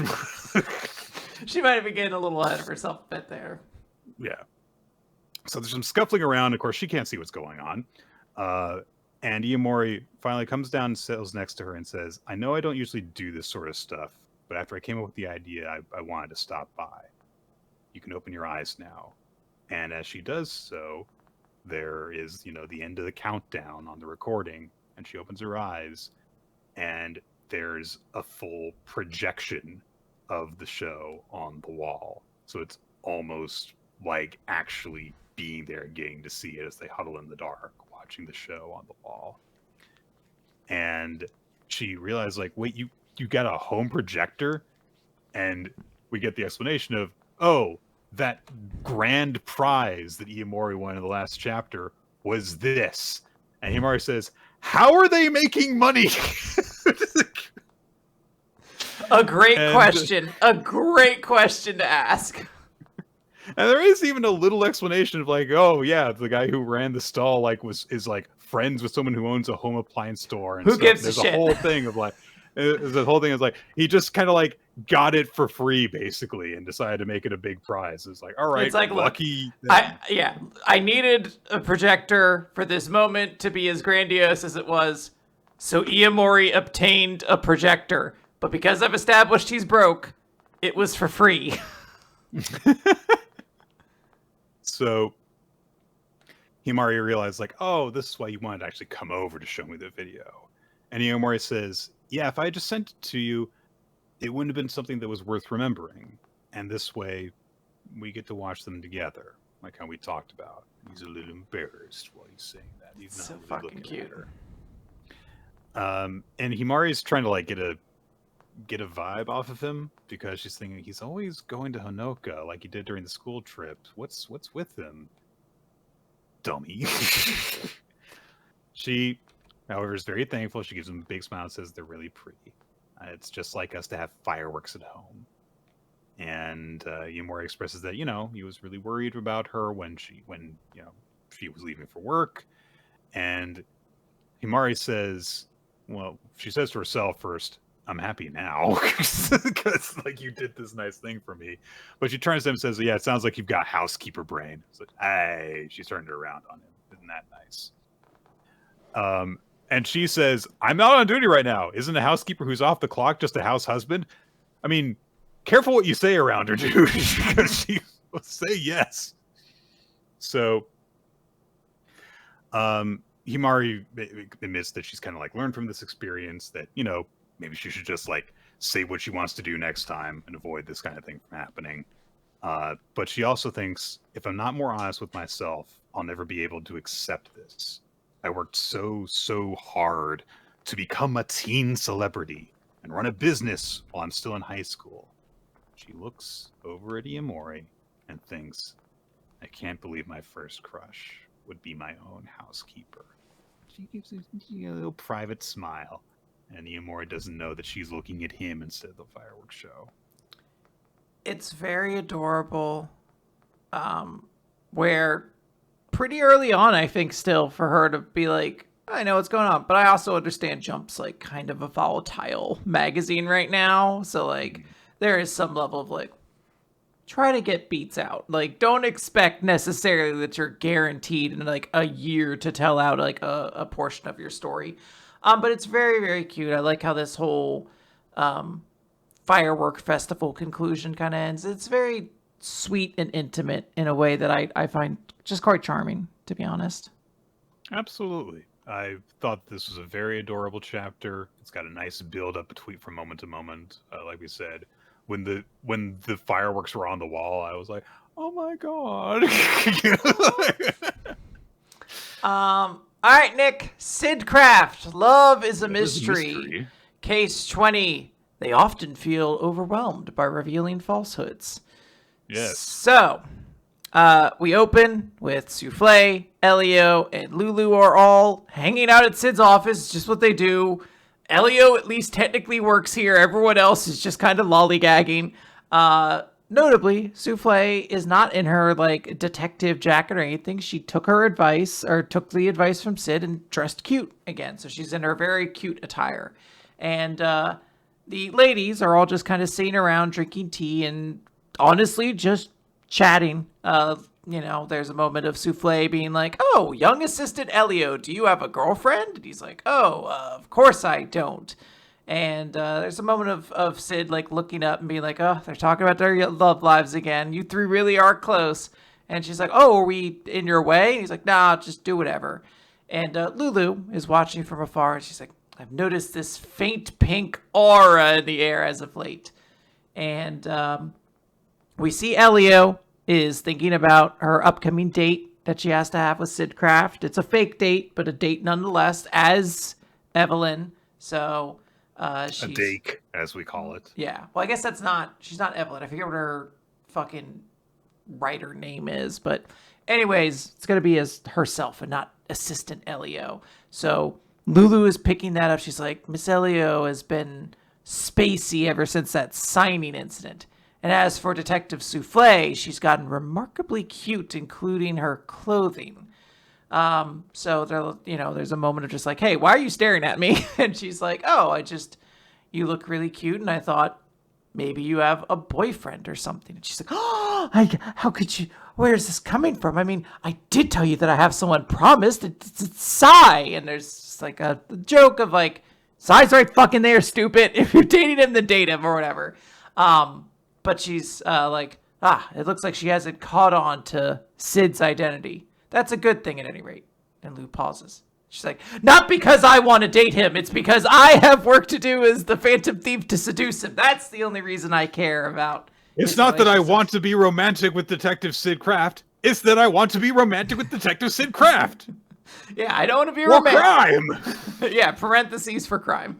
So there's a moment where Souffle just asks, she's like, hey, Detective Sid, do you have a girlfriend? I'm not interested or anything, but I'm curious. And he's like, huh, who knows?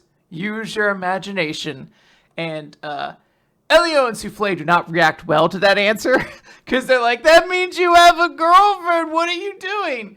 Lulu watches from afar and is like, oh, so you are interested then. And it's like, I'm not really interested in romance. And then there's a big buzz with an X. And who should show up but Hakua, Nick, with her lie detector machine that detects that what Sid just said was a lie. There's a whole explanation about how she has this fancy new invention that are mittens that if you pet somebody while you're wearing them, you get to, there's like a big floating pufferfish robot that'll like have on its little anglerfish, I guess. It's shaped like a pufferfish though. That it'll tell you if you're telling the truth or not. It's a lie detector. I don't know why you have to pet somebody. Oh yeah, the petting part is so specific that I was like, if I touch you, you can't lie. It's like, It's also, Okay. it's very specifically that they're kind of shaped like little cat paws or like little animal paws. And I was like, Well, yeah, because they go with the theme of the anglerfish. Wait. no, they're famously the most cuddly animal usually in these things. Everyone The goes crazy. anglerfish, those demented monster fish that look like they don't come from Earth because their jaws are really weird. Look at Nick just proudly shouting these things out here. Crazy anglerfish hate. It's not hate. I think they're cool. They are very cool. Anyways, there's a moment where Hakuwa says something like, I made this invention so that it can make a bunch of money and you can retire and relax. And they're like, oh my gosh, she basically proposed. So all the girls are a little bit like anxious at this moment. So Elio's like, yeah, you can't do that. This is, lie detectors, they don't even work. So someone, Hakuo starts rubbing Elio on the head and is like, is there someone you like? And she's like, no, absolutely not. Boom, it's a lie. Is that person in the room? No, I swear, it's just not true. Another big lie. Elio is so mortified by this revelation that he... just stop talking. Yeah, she just simply just runs. She's just like, you're a bitch! And just leaves. Of course, Sid thinks that Elio and Lulu are dating, and Lulu just knows that Elio has a thing for Sid. So both of them get why it did do that. But Souffle doesn't know that information. So she puts on the gloves and she's like, I don't really get it, but you say this thing is real, right? So, Sid, do you have a girlfriend? She starts chasing him around with the paws, basically. And she does grab onto his face at one point. And she's like, were you really about to say it back then? But she gets nervous, and then she just books it. Like, she just, like, she basically gets herself too nervous and just, like, is like, I can't be here any longer, so she just leaves. There is a moment where Hakuwa grabs Sid and is like, you would tell Big Sis you would tell me anything, right, big bro? And he's like, absolutely. And it's a big lie, and she just gives a glare, and she's like, what the fuck? Did you just lie to me? I'm sorry. The idea of, like, flipping that around is like, you can tell hot big sis anything. I mean, I'm just waiting for that character to show up at some point. Whoever's supposed to be, like, the mature character of this series. There's a joke about, like, she has weird phrasing about things. There's also a bunch of jokes about that she's so lazy. It wasn't even about boobs. That is also in here. But also just that Hakuwa is the most lazy person in the world. So she'll just kind of fall asleep whenever it's narratively convenient for her to fall asleep, like she does here. So she goes to sleep after falling into Lulu's boobs, which remind her of her mom. The weird sentence to just say out loud, but no need to unpack that now. And Sid's just like, hey, thanks so much for saving me. And Lulu's like, what's your answer? Do you have a girlfriend or not? And Sid says, well, like I was saying, I'm a tried and true detective. So yes, work is my girlfriend, you see. And Lulu has put a hand on his head and it's like, nope, that's a lie. And he's like, I really do want a girlfriend. And as for detective work, I'd really rather, but then the pufferfish or anglerfish robot just starts to malfunction, and Hakuwa wakes up just enough to be like, it's about to explode, and Sid protects all of them by putting a table to block the explosion from hurting them. And he's like, oh, I'm just glad everybody's safe. But Lulu's like, if you really don't want to be a detective, then why are you working so hard at it? Could it actually be that you have something aside from detective work that you really dream or have as an aspiration? And he says, I do it because there are people who are glad I'm a detective, because I want to at least make the people near and dear to me smile. And Lulu thinks about the kids at the orphanage. And then he finishes by saying, I don't know if it's exactly a dream, but if one day I find someone I love with all of my heart, I would give up being a detective entirely and live quietly with them. That is my dream. But he notes, please don't tell Elio or Detective Flombury about this. So there is this moment of Lulu thinking he's the same. He's exactly the same as me, and he has the exact same loneliness and dreams as I do. I have obtained remarkably good information. I now know another weakness of the Phantom Thief. So she says it'll be our little secret. And then there's a moment where... She's crying, though. She's got tears coming from her eyes. Yeah, she does have little tears. There's a moment where they're like, oh, are you hurt? And she's like, oh, no, that's not what it is. And Hakuo just wakes up and is like, I knew it. Big sis Lulu, you love Big Bro Sid too. And there's a bunch of silliness and shenanigans. But, Nick, notably, the fish may have been broken, may have exploded, but it wasn't non-functional. So we can see that after being asked, you love Big Bro, and she's like, oh, absolutely not. You're so wrong. You can see that, too, was a lie. Interestingly, no one tells the truth in this chapter, so we don't know what happens if you tell the truth to this thing. I assume a circle, but who gives a shit? Quinn, I'm so tired. I'm so tired of there being so many jokes in Sidcraft that aren't funny. It's a chore to read them. And it's a chore to go through this paint-by-numbers ass setups that have nothing unique or charming about them. I'm getting really sick of it. I really dislike that anything that was unique about the series, it feels like has been discarded in a panic because the series isn't selling very well. And it's just getting worse and worse as it goes along. And I'm just tired. The only thing positive I have to say about this chapter is I think that anglerfish robot is cute. I would buy that in a heartbeat. Now, would you buy the anglerfish robot if the only way to use the lie detector was to pet people with, like, little cat paw things? I don't need it to detect lies. I just want a giant anglerfish. Oh, okay. I mean, we could probably do that for you. Give me a giant anglerfish plushie and I'll be happy. Oh, okay. All right. Well, guys, someone remind me of that around Nick's birthday next year. I'm going to get you a big anglerfish. Yeah. All right. Ultimate Exorcist Kiyoshi. Okay. Ugh, sorry. I just, like... No, I do... As you were reading through this chapter, I was just like... Ugh. I do agree with you. The series isn't doing very well, so it seems like it is throwing a lot of things out that made it unique, and it is just becoming like, what if we were the detective themed We Never Learn? And like, to the point it's like, hey, here's a new harem member who we can just use as an excuse to put a bunch of wacky inventions in our series. She just invents a new wacky setup every week, you know? Souffle isn't going to wear her detective coat, I guess, anymore because she discovered it was better to look cute. And you're like, oh, I mean, I kind of like the coat on her. It gave her a distinct look. But I don't know. Like, the fact that we haven't actually solved any mysteries in a while is something that does kind of make you go like, yeah, I guess that's par for the course. Okay. Kiyoshi, Chapter 40. Leave it to me.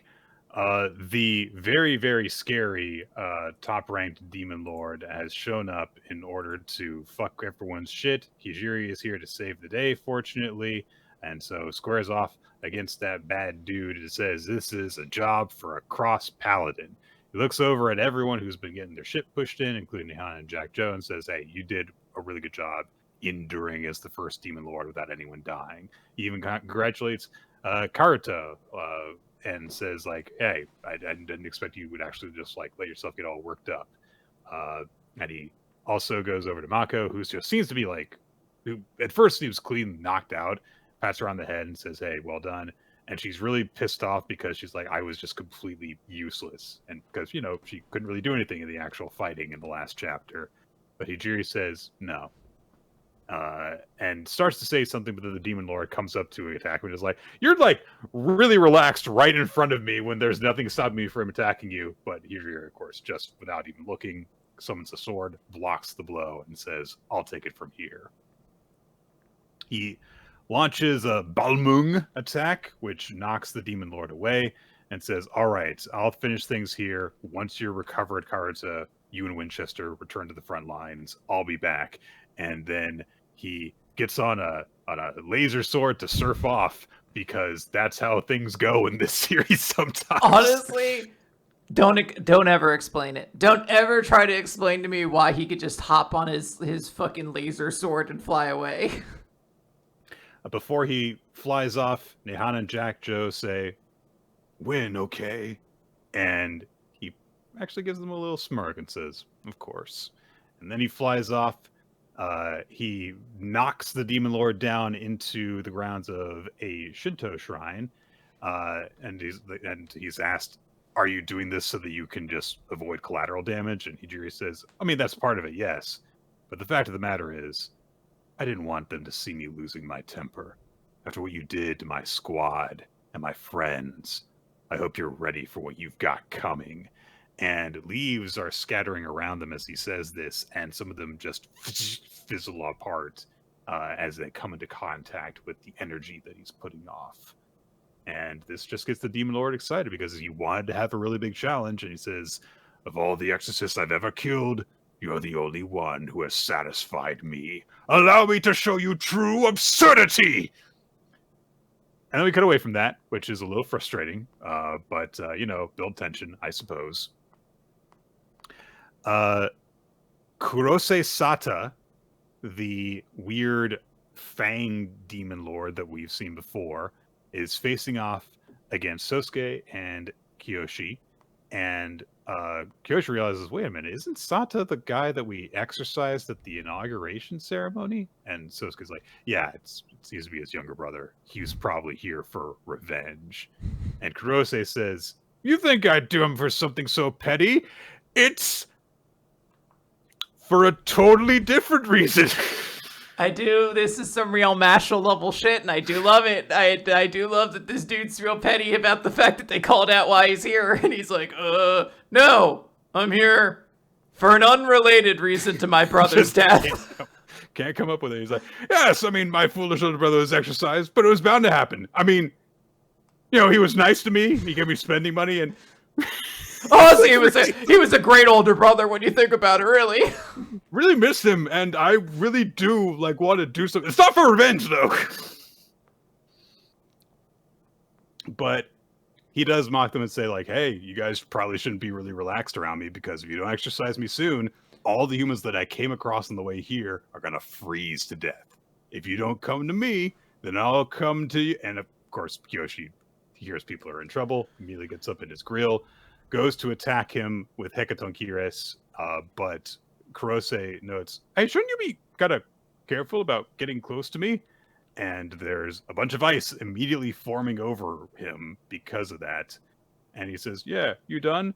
And goes to blast him with a huge stalagmite of ice from his hand. Kiyoshi is able to block it with a shield. And Kurose explains that the air around him is nearly negative 350 degrees Fahrenheit. An unrelenting cold. So, yeah, you can't just get up in his grill and punch him because you'll just freeze to death right away. Sosuke says, yeah, I guess that's what you expect from a high-ranking demon lord.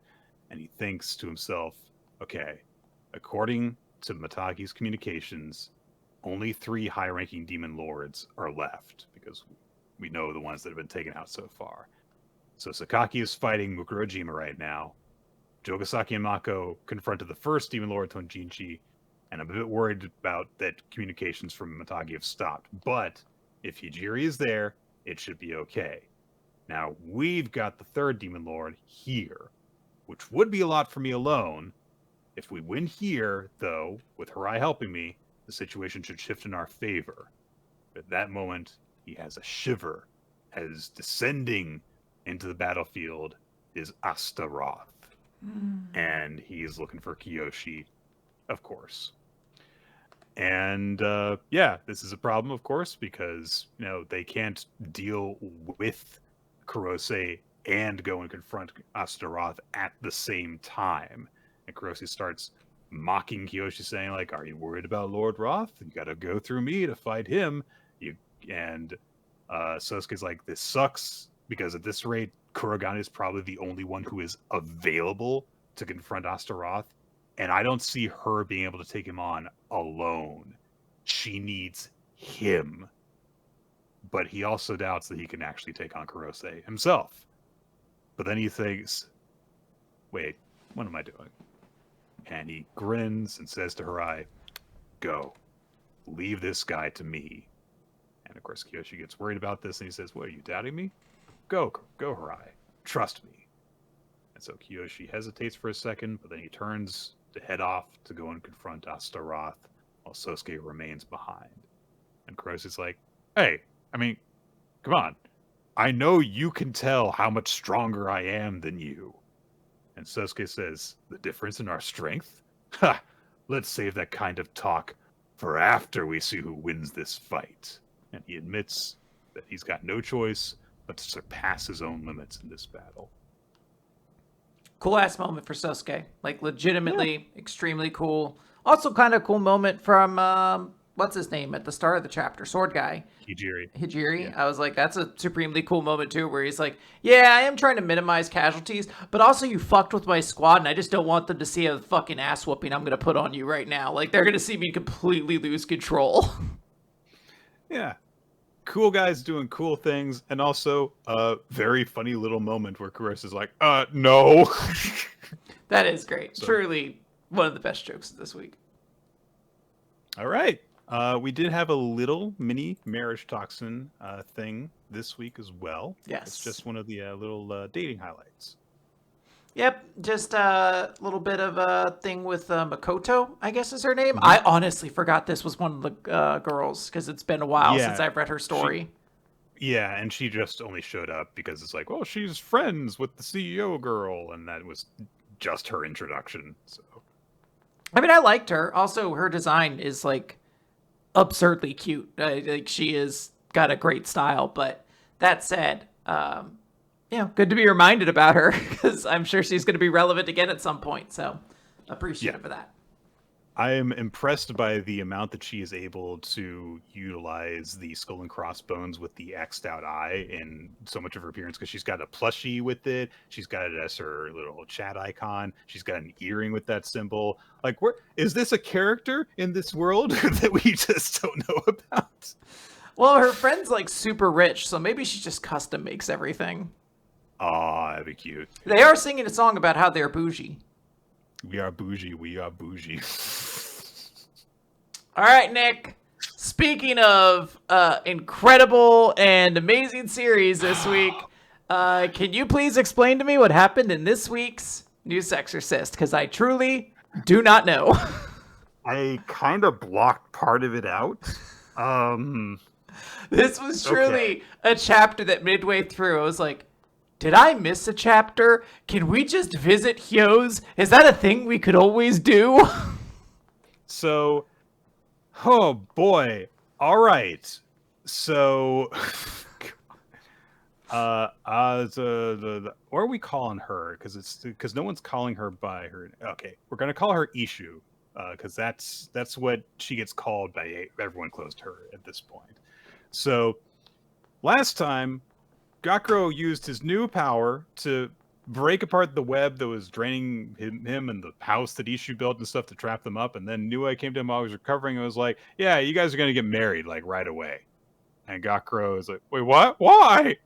And Ishu says, I know. You want us to have a baby, don't you? And Nue's like, that's actually much closer than you would think. So she says, it's because I can use you to shut down Raisei's plan. She asks Ishu, how is Suzaku doing? She got those clothes for you, didn't she? She always did love her family. I'm using that. And so they go to see the Hyo, Suzaku, who has like maids attending to her and stuff. And Suzaku's like, I'm that character for this manga. I got lady followers and they love me. And so she's approached and is like, man, you're getting a lot of letters. You're writing a whole lot of them to Ishu, aren't you? Why do you need to write multiples if none of them have reached her? But never mind. So, and then, but Suzaku makes it known, like, I love all of you equally, so don't be jealous. And she says, I love you, Cory. Okay. A guy comes to the door and says, hey, Raisei is calling, and immediately is like turned to stone, I guess. No, he's frozen. Yeah. It just looks like fire instead of ice for some reason. So she doesn't like guys. That's her thing. She likes ladies, and she don't like guys. So he's like, if I have a message though, she says to stay away from her family, and she freezes me anyway. So I need to deliver a message, okay? And then when Corey's like, it might be important, and she says, wait, why are you defending him? Are you dating? I see. No need to worry. It's probably something about helping prepare for the resurrection. All right, so you went from like 0 to 100 to like 2 real quickly there. That was strange. Anyway, so Raisei, she says, could probably do all this himself, and we're merely insurance. But then she goes to where she's been called to. She smells something, and she's like, ah. And Nue is there with Gakuro. And Nue says, yeah, this is great coffee. And Suzuku's like, fuck you. Freezes the coffee in her hand and says, what do you fucking want? And Nue says, I'm actually just the chaperone here. I'm Ishu's chaperone. And Ishu shows up and she's like, I'm home. And Suzuku immediately is like, oh, it's one of my girls, and starts doting on her and everything. And then says, all right, but hold on, I have to deal with the interloper. And Ishu says, sorry, but he's not an interloper. He's my fiance. And Suzuku goes, I like her face specifically because it's like, she's like kind of doing the pog face. Like she's like, ooh. So she says, all right. Well, I knew there was someone she loved, so it's okay. This must be Gakuro Yajima, yes? But this is very sudden. I hadn't even heard you'd held hands yet. And Nue says, people hold hands without reporting it, which is... I don't know if it was meant to be funny, but I did kind of laugh at it. It's just that people hold hands without reporting it. So she says, there's no choice but to get engaged. And so Suzuka says, he can't have my daughter. I will send him away 1,000 times. And if he doesn't come back to pay his respects 1,001 times, I will not allow this. And I will have him complete various tasks on every single visit. And Sunue says, well, hold on. Your daughter made this decision. Are you saying you don't trust her? Come on, Gakuro, tell her. And so Gakuro stands up and is like, all right, please let me marry your daughter. And he bows his head very deeply. And Suzuku looks down at him and is like, ah, that's quite the polished greeting. The angle on the bow, his fingertips, the tension in his voice, all of it beyond reproach. But she turns away and says, no, I will not acknowledge you after a single visit. No, go home. And Gakuro starts to object, and Nue says, wait! Ishu is already pregnant. And this is not something that she had gone over with anyone beforehand, so everyone is shocked. And Suzuku starts to like swoon. She's like, oh my god, what has happened? And Gakuro turns to Nue questioningly. Is like, this is really reckless. And she just goes, yeah, go for it, Gakuro. It's like, what is this that you have given me? I have to just yes and this. Yeah. So he's like, yes, I will take any punishment you have for me, but I will never leave Ishu on her own. Please allow me to marry your daughter. And Ishu is like, oh my god, this is great. She's crying. And she's like, yeah, let me marry him and stuff. And Nue is like, come on, let him get married and everything. And so Suzuka's like, why should I accept him? And Nue says, because Ishu is your family, and her happiness comes first, right? And Suzuku says, all right, Gakuro, I accept you. Take good care of her. So, they're in. They're in where, Nick? Where are we? I don't understand. What are we doing here? We kind of skipped a few steps to get to this point. They're inside the Hyo stronghold, Quinn. But why? The Hyo stronghold. Why are we here? Because they gotta. See, so now weren't they going to Fujino's estate? They are in the Fujino estate. Okay. But it's no longer the Fujino estate. It's the Hyo stronghold. And so in a flashback, a very brief one, Nue explains, Yeah, so Raise's plan to resurrect all the Hyo at once.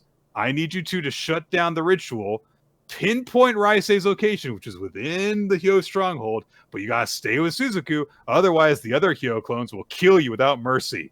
So Gakuro and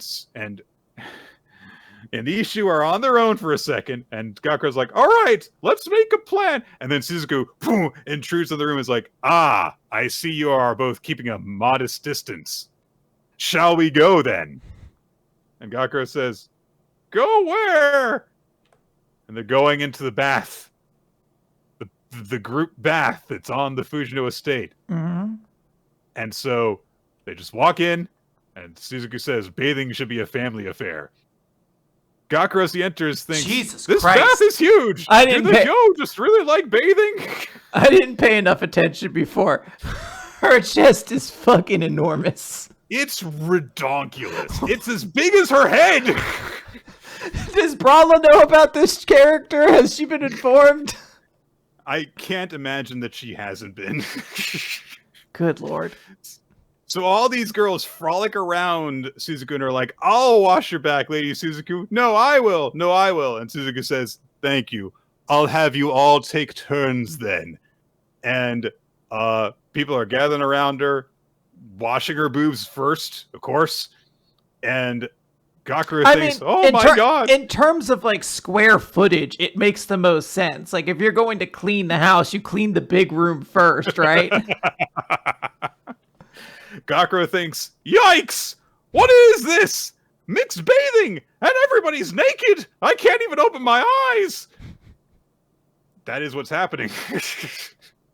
So, of course, the trouble is, like, he's in this situation with naked people! And he's like, we gotta find Raise, though! And Kori says, I can't wait to see you fully revived, lazy Suzaku. And Suzaku says, come to think of it, I hear that ritual begins today. Maybe I'll go take a peek at it if I feel like it. And Gakuro's like, oh, if I tag along with Suzaku there, then I'll get to go to disrupt the ritual. And so he steps forward bravely and says, excuse me! Achoo! I washed your back as well! So Gakuro thinks, I gotta go with Suzaku. That's the only option. I'll make sure that she feels like visiting Raise.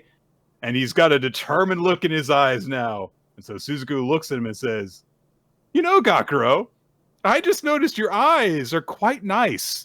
And some of the other girls are like, yeah, they're very pretty. And Gakuro immediately is like, oh my god, 3 naked ladies in front of me. And goes, yeah! And clenches his eyes shut. All their boobs are exposed, so he can't possibly keep his eye open anymore. Can't look. What an innocent soul, somebody comments. And then we cut to Raise, who meanwhile is getting set for the ceremony to resurrect the Hyo, and is like, let us begin the preparations. And that's it. What a weird jump we just take. I'm just like, are all the Hyo hanging out in this house now? Like, I don't get it.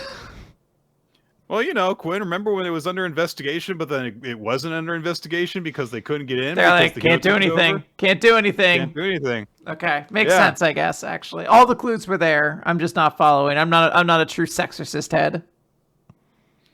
I cannot believe that Gakuro is not unconscious and dead in the ground after previous incidents that he has had. This was... Yeah, all right. Akane-banashi! We're going to close things out with Chapter 154. Everybody's favorite character, Hikaru, showed up at the end of the last chapter because she heard that Akane was going to participate in that competition that Chome is going to be a judge of. And we get story 154, No Fun, featuring Hikaru with that's usually what happens when Hikaru shows up in this manga. Quinn has no fun for a little bit. So we see that on the same day that Akane actually showed up back in Tokyo, that Hikaru was, like having a meeting with her, like an agent, a manager, just talking about the various stuff that she's been up to in the past 3 years. She's become incredibly accomplished, main cast member in 3 different series within the current core of anime, Futatsume rank as a Rakugoka, so she's doing fantastic right now in her entire career, according to this guy, who's like schmoozing with her for like an interview. Her agent, isn't it? I think it might be a member of the media. I can't remember. He shows up later, right? So Hikaru says, no, I have many flaws to work on. And the guy's like, oh, you're just being humble, though. Then... Never mind. It's the other guy that we see that has like black hair and short glasses. That is her manager, I think. And as she's walking with him, he's saying like, "Oh, good job on the interview and everything like that." And Hikaru's like instant, like, "Oh, maybe I can just like redo my makeup before this show." They come across Yuzen, yes, that Yuzen, and he's made another hair choice. Quinn, honestly, it works better. It's still a choice, but I was like, you know what? If you're gonna change your hair up, I guess this is a way forward to some extent. Yep. So he's rocking the Kofi Kingston, and they hear them calling Nick. Ha! He says, "Yeah, you got to do a nice puff piece interview, huh? Haven't seen you since that 4 main event, voice actress. Ha! Sorry, I guess you don't want to remember that one, do you? You didn't have much to show for it. Today is going to be no different. This event is by, about, and for exactly one person." Me! And Hikaru just completely ignores him and walks past him. Am I misremembering it, or is he an idiot? Didn't she win that competition? He came in patty fucking last. I was going to say, he was dead last and she won, didn't she? Pretty sure she won. So she's like, anyway, ignores him. And Yuzen, as she passes, is like, I really thought that you would clap back at me. Now I just look like a dick because she didn't say anything in response to me doing that. But Hikaru goes and she does indeed touch up her makeup, like she said, and is like, I've had all these competition, all the praises, and I haven't felt fulfilled. And it must be because... Actually, I think I know what it is. The 4-person was not with Akane. It was the thing that had Koguma as one of the participants. Oh, that one. Yeah, she didn't do great at that one. But it was also a 4... Well, I don't think it was a 4-person event leading up to it. It might have been more than that. It's just we only focused on 4 people. Right. Because that was the most Kaichi as well. Yuzen is the older brother apprentice of the guy who did lose to her. Okay. Oh, wait, there's 2 of these guys? Well, I guess it makes sense because all of the apprentices have those names and stupid hairs and stuff. So, yeah. All right. So Hikaru is, preparing for herself, and she just thinks about how Iken's not telling her anything about Akane's training, which is apparently a big thing for her that she doesn't know about it. Mm-hmm. And she thinks to herself as she's prepping, why'd you have to leave? It's no fun. Then she gets a message on her phone, and it's from Master Iken. And she reads the message, and she immediately reacts to it. On stage, Yuzen puts on a good show, and he thinks to himself, all right, yeah, those 2 have a good lead on me, thinking about Kaisei and Koguma, but I've gotten better too. I'm on the rise. He comes off stage while Hikaru is taking the stage, and it says like, ha, yeah, I set up a bunch of fireworks there, so try not to let the crowd down after that showcase of skill.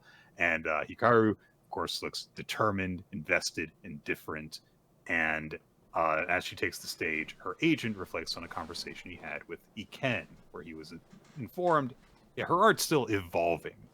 8 Blind Men was a rung on the ladder to setting her up with a specialty. That's why she needs to keep up with her voice acting, is because it will help with that. And he says specifically, she can't be too absorbed in Rakugo. It's helped me to train her up for this. And the agent's like, well, but, it feels like her mind's been elsewhere recently. And Iken assures him, don't worry about that. She'll be back soon with the spark to light her bonfire.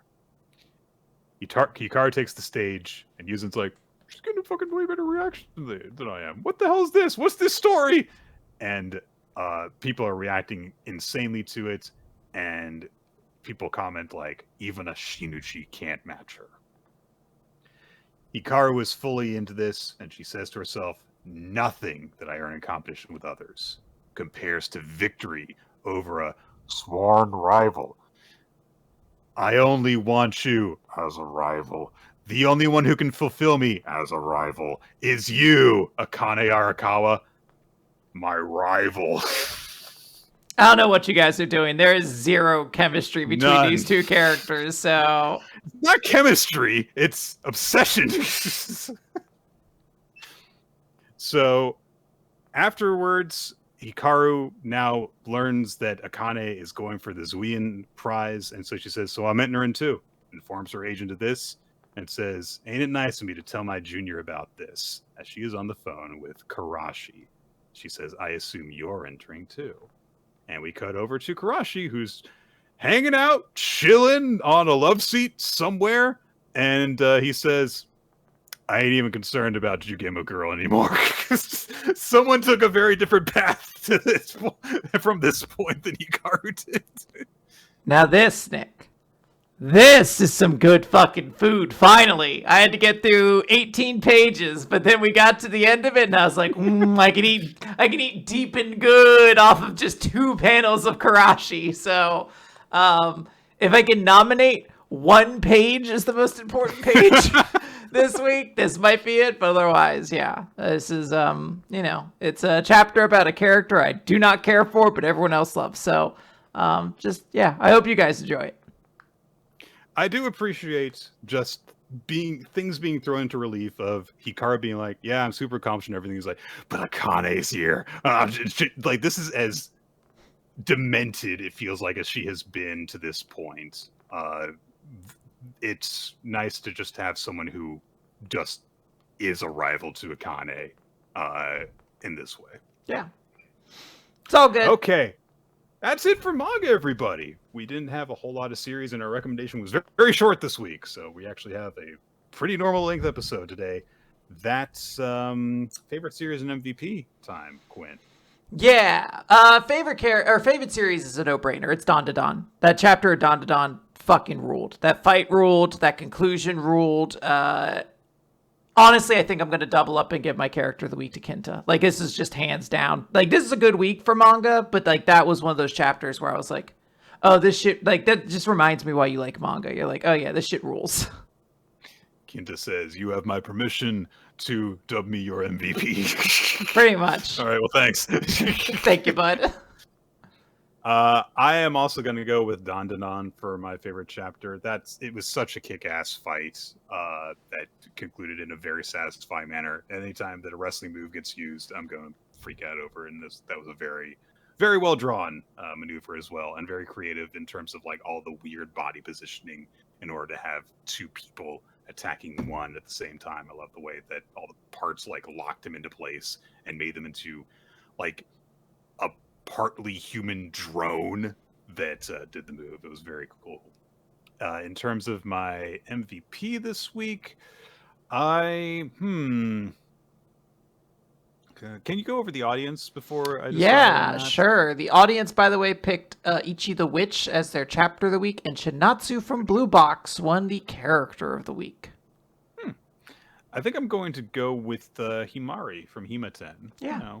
Realization that she's, that confession that she's got a crush on Iamori. She also had some just really nice reactions in this chapter, whether they were embarrassed, whether they were nervous, or whether they were silly, like the face that she made towards the beginning. Yes. All right. All right. So that is it, everybody, for Weekly Manga Recap this week. We'll be back next Wednesday with more stuff. We'll start sometime around 7:30 Eastern Time. If you want to know exactly when the show goes live, then you can follow us on social media. Weekly Manga Recap on BlueSky, and your hosts are Rolo T and Nick F. Time. We also have a Discord server, which will be linked wherever this is posted. And if you join that, you'll get to see the announcement whenever the stream goes up on twitch.tv/RoloT if you want to listen to the show live. We have audio episodes on weeklymangarecap.podbean.com if you want to listen to more of the show. It also gets posted on iTunes and Spotify and other podcast feeds. And the video version is on youtube.com/weeklymangarecap, featuring an opening sequence by Milo Jack Stillitz and Winslow Cheddar, and occasionally featuring artwork, title cards by Steve Mann, whose work you can check out by just searching for Steve Mann Art. If you want even more Weekly Manga Recap stuff, we have a Patreon, patreon.com/Weekly Manga Recap, where Quinn's been posting some of our backlog of the bonus episodes, which we record once a month. There's a buddy chat that went up recently, an X-Men one, and As Explained My Manga with Wednesday, the Netflix show, and there should be a graphic content that gets put up in the near future as well. And we have a Google Doc maintained by Ninja X3i, who you can also be sure to follow WMR Votes to know when the MVP and favorite series stuff is available, so you can vote on those for the audience vote as well. And that's gonna do it. Except there's a thing I have to decide blindly. Mm-hmm. So, to remind the audience, and perhaps Nick as well, I created a list of 5 series ranging from numbered 1 to 5, with all of them are kind of interesting in some way, but 1 being like the safest, most casual one, and 5 being the craziest. Of that list, 1, 3, and 5 are still left. Yeah, we're going to build up towards the finale from this point forward, Quinn. We're going to start with 1. We're going to work our way up to the last 3. So, the number 1 on this one is controversial, I think is maybe a word used for it in some ways. I'm trying to think, honestly, if we have discussed anything like this before, Nick, because this is a banned manga. This has actively been banned. Now. Where? In like a conservative school district in America. It's not for crazy reasons. It happens to be, I believe, featuring 2 queer characters and just got banned at some point. Okay. But the series is called Sasaki Miyano. I'm trying to find the exact name in here, and I'm blanking on it. Sasaki and Miyano. Yeah. I was trying to find who recommended it, but I can't parse where it is on the giant list, unfortunately. Regardless, I will try to find that and then give them credit later. But yeah, I thought this was like, an interesting thing to check out, but not too crazy, but it's interesting. It's banned. Yeah, I guess so. It looks like it's still running too. Is it? Okay. I have no idea. Apparently. All right. Well, that's what we'll start working on then going forward, and look forward to that in a few weeks. And look forward to more manga next week on Weekly Manga Recap, everybody. Yes. All right. Goodbye, everybody.